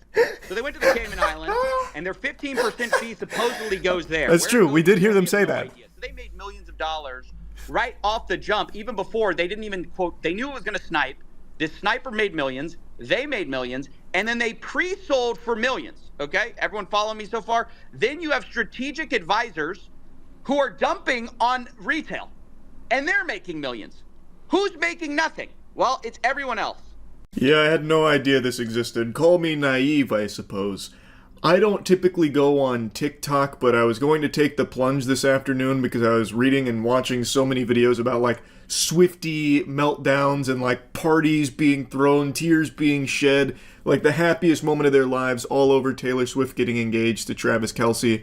And I just wanted to take a peek at some of it to see what all the hoopla was about. And before I even had a chance to type in words to the search bar, this video started auto-playing. I'm free bleeding in the grass right now, and it's occurred to me that a large collective of women are bleeding right now, and whatever this cycle is, whatever we're moving through our blood together feels like one of the most potent bleeds, and I sense more women are synced up now more than ever, so drop a rose if you're bleeding too. Not gonna lie, that was a crazy hook. I'm free bleeding in the grass right now. It reminds me of Ty Lopez's infamous ad, I'm in my garage right now. There's a lot to unpack here. So she is on her period right now and letting the blood leak out from her and soak into the grass around her, returning the blood to Mother Earth. Now, shocker, I don't have periods, and I'm not going to pretend to be the preeminent expert on how they function, so this is a legitimate question. Is there really that much blood that comes out all at once? Because the way she's describing it makes it sound like the blood is pooling around her. Like in Grand Theft Auto when you kill someone and the blood just like starts to fan out deeply from them. I would have imagined that if you sat here spread eagle for like an hour, you'd have some blood getting into the grass and like on your thighs and stuff, but not like the quantity that she's expressing here, making it sound like a fucking crime scene or something. And a reminder that your blood is not an inconvenience. It's actually one of the most magical gifts in the entire world. Whatever you experience before your bleed, in luteal, when you feel like you're moving through different emotions, different challenges, gets to come out through your blood. You get to die every month and be reborn through your blood. And the earth takes it, if you give it to her, and alchemizes it. So the sooner that you can give your blood back to the earth, the more alive that you become. This must be a pretty common thought process in the modern day about like how period blood is magical and has like divine properties. You remember a few months ago I was making fun of that goober, that goofball who's like, I actually love to eat pussy that's on its period, or like have sex with girls on their period because it's divinity that I'm touching with my wiener. I get in there and there's like that period blood. Ugh. And then his sidekick loser who's like, yeah, you know, I'd have sex with a girl on her period, you know. If I'm afraid to get my sword a little bloody, then I'm not a good knight. And it's not, like, exclusive to just those douchebags' perspectives. Apparently, like, it's somewhat of a common thing on TikTok about, like, period blood being magical with arcane energies. So she is in that camp about, like, this is magic, and by free bleeding on the grass, you are quenching the thirst of Mother Earth to make yourself more powerful. Not only that, you get reborn. So every month when your period starts, you die. You flatline. You go straight to Valhalla. But through your period blood, you are born anew. As long as you're bleeding on the grass, I guess. I went to her page, and this is her entire channel. It's so fascinating. You have, I believe, the most powerful and potent thing that you could be doing right now during this eclipse portal, during this last half of 2025, during forever your time on Earth, is to offer your blood back to the Earth. Why? Because your blood has the ability to end war. It has codes and instructions for the Earth to reprogram the collective grid. And I know that sounds powerful, and I know that sounds like a lot, because it is. What kind of fucking anime plotline is that? Your period blood can end wars by feeding it to the earth? That... who knew the secret was right under our nose the whole time? Now, far be it from me to poke holes in the theory here, but let's go back in time. Let's rewind the clocks. Before tampons existed, periods aren't something that just got, you know, introduced in new patch notes over the last 100 years and came packaged with tampons. There was a time where periods were here with no tampons. That period blood was hitting the soil back then. And there were still a lot of wars back then. I gotta tell ya, I'm not exactly convinced that period blood getting on the grass is enough to stop wars. And what in tarnation is the collective grid? That sounds like a secret society like the Illuminati, the fucking New World Order or something. It sounds like a villainous group out of a James Bond film. How is that reprogramming the collective grid, and how does that stop humans from starting wars against each other? I have so many questions. Also, what codes are in the period blood that are absent from every other blood? So, like, if I go out right now and I cut my hand, like a ritualistic cut with a ceremonial dagger on my hand, and drip some of that blood on the soil, what codes am I giving it? The Konami code? Like, what am I hitting it with? I don't know how there's a huge distinct difference there. Why does that have different energy and instructions and code? Also, why would the period blood even have instructions for stopping war in the first place? I just don't see how free bleeding on the grass is somehow going to drop a tutorial to the earth on how to stop wars. Like, I feel like if there is instructions buried deep in the period blood, it probably wouldn't be instructions that pertain to war. It'd probably be about, like, babies or something, would be my guess, if there are instructions in there somewhere that you'd have to, you know, find the WikiHow guide on in the blood. I can't quite understand how she's drawing this connection of, like, dropping your period blood on the earth to stop wars and trying to preach it like, listen everyone, we need to come together and we need to pool our blood on the grass. It's the only way to stop war. Because you are that powerful.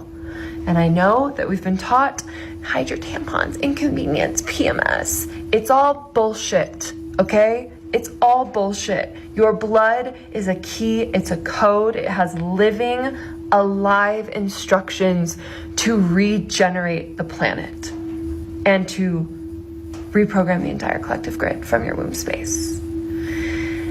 And as we all do this collectively together, we reprogram the collective, and what is not in resonance with this vibration, with this new programming, has to fall away. It can't survive. What language is that programming in? Java? C#?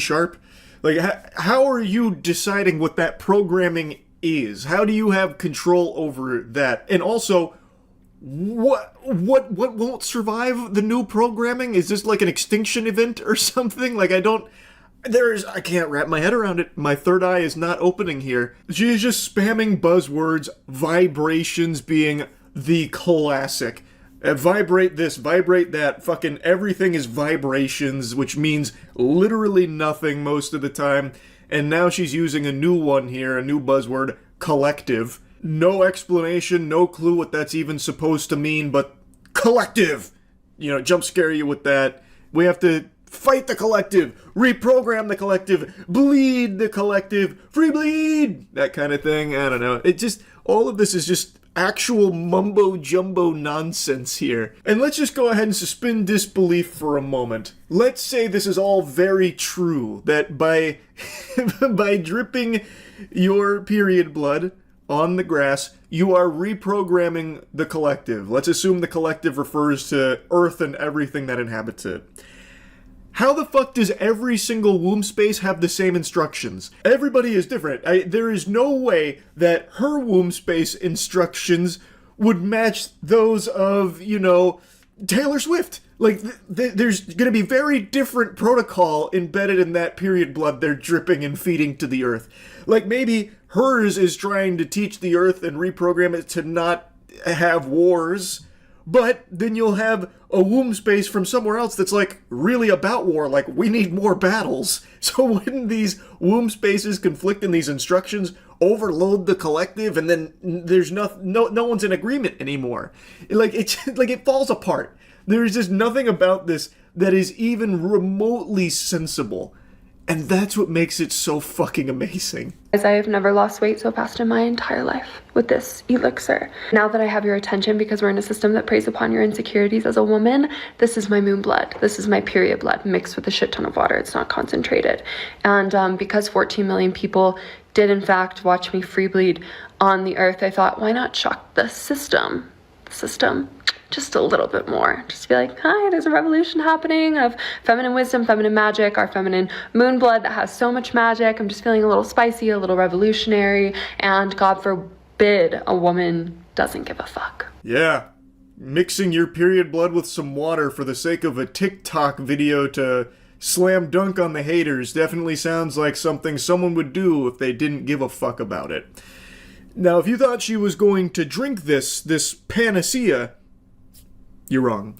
I'm pretty sure she's doing this just to get people, like, hooked on it, morbid curiosity. She doesn't actually consume this beverage, at least not on camera. Maybe she does in her, spare time. But for this, she's using it more as, like, a talking tool. I also imagine it's not her blood with water in there. It wouldn't come out this red. This is very clearly some kind of, like, juice that she is pretending is blood with water. You know, how eye-catching.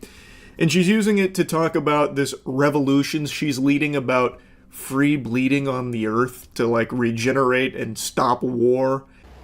And this is about the feminine reclamation. This is about feminine freedom. This is about remembrance. So I'm going to take this to my red rose bush outside. And you might be entirely annoyed and pissed off by this. And I might be too if I was stuck in the system. But anyways, I'm going to go offer this to the earth.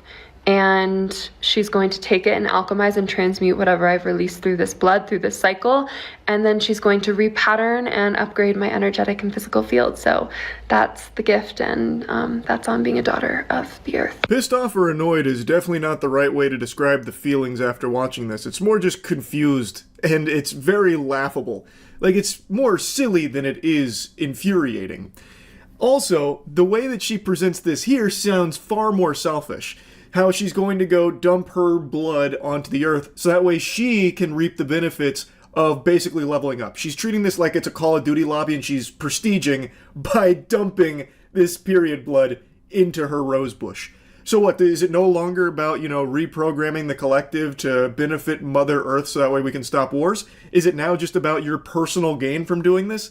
I don't know. That no longer seems like this, altruistic act of free bleeding on the grass to improve and regenerate Earth. To me, it just sounds far more sinister. I think she let the mask slip a little too much. You might be feeding her power by free bleeding on the grass, because now she's only talking about what she's gaining from it. She's getting her energetic pattern, reorganized and, reflaffitated.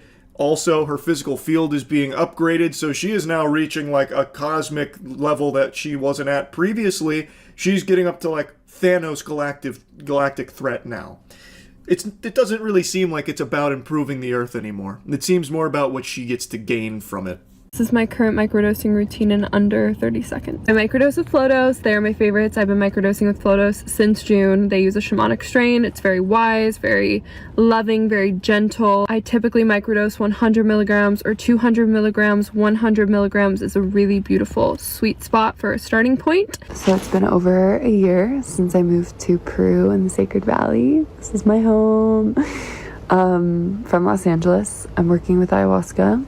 Yeah, that sounds about right. That checks out. So she was in LA and then had her spiritual awakening with, some microdosing, which I think, I have a sneaking suspicion may have turned into some megadosing, and then she moved and started with ayahuasca. So a tale as old as time and only being more common these days. Albeit most people don't usually end up talking about like free bleeding on the grass to save the earth from war and whatever, but even still, very interesting. Wanted to yap about it a bit. That's it. See ya.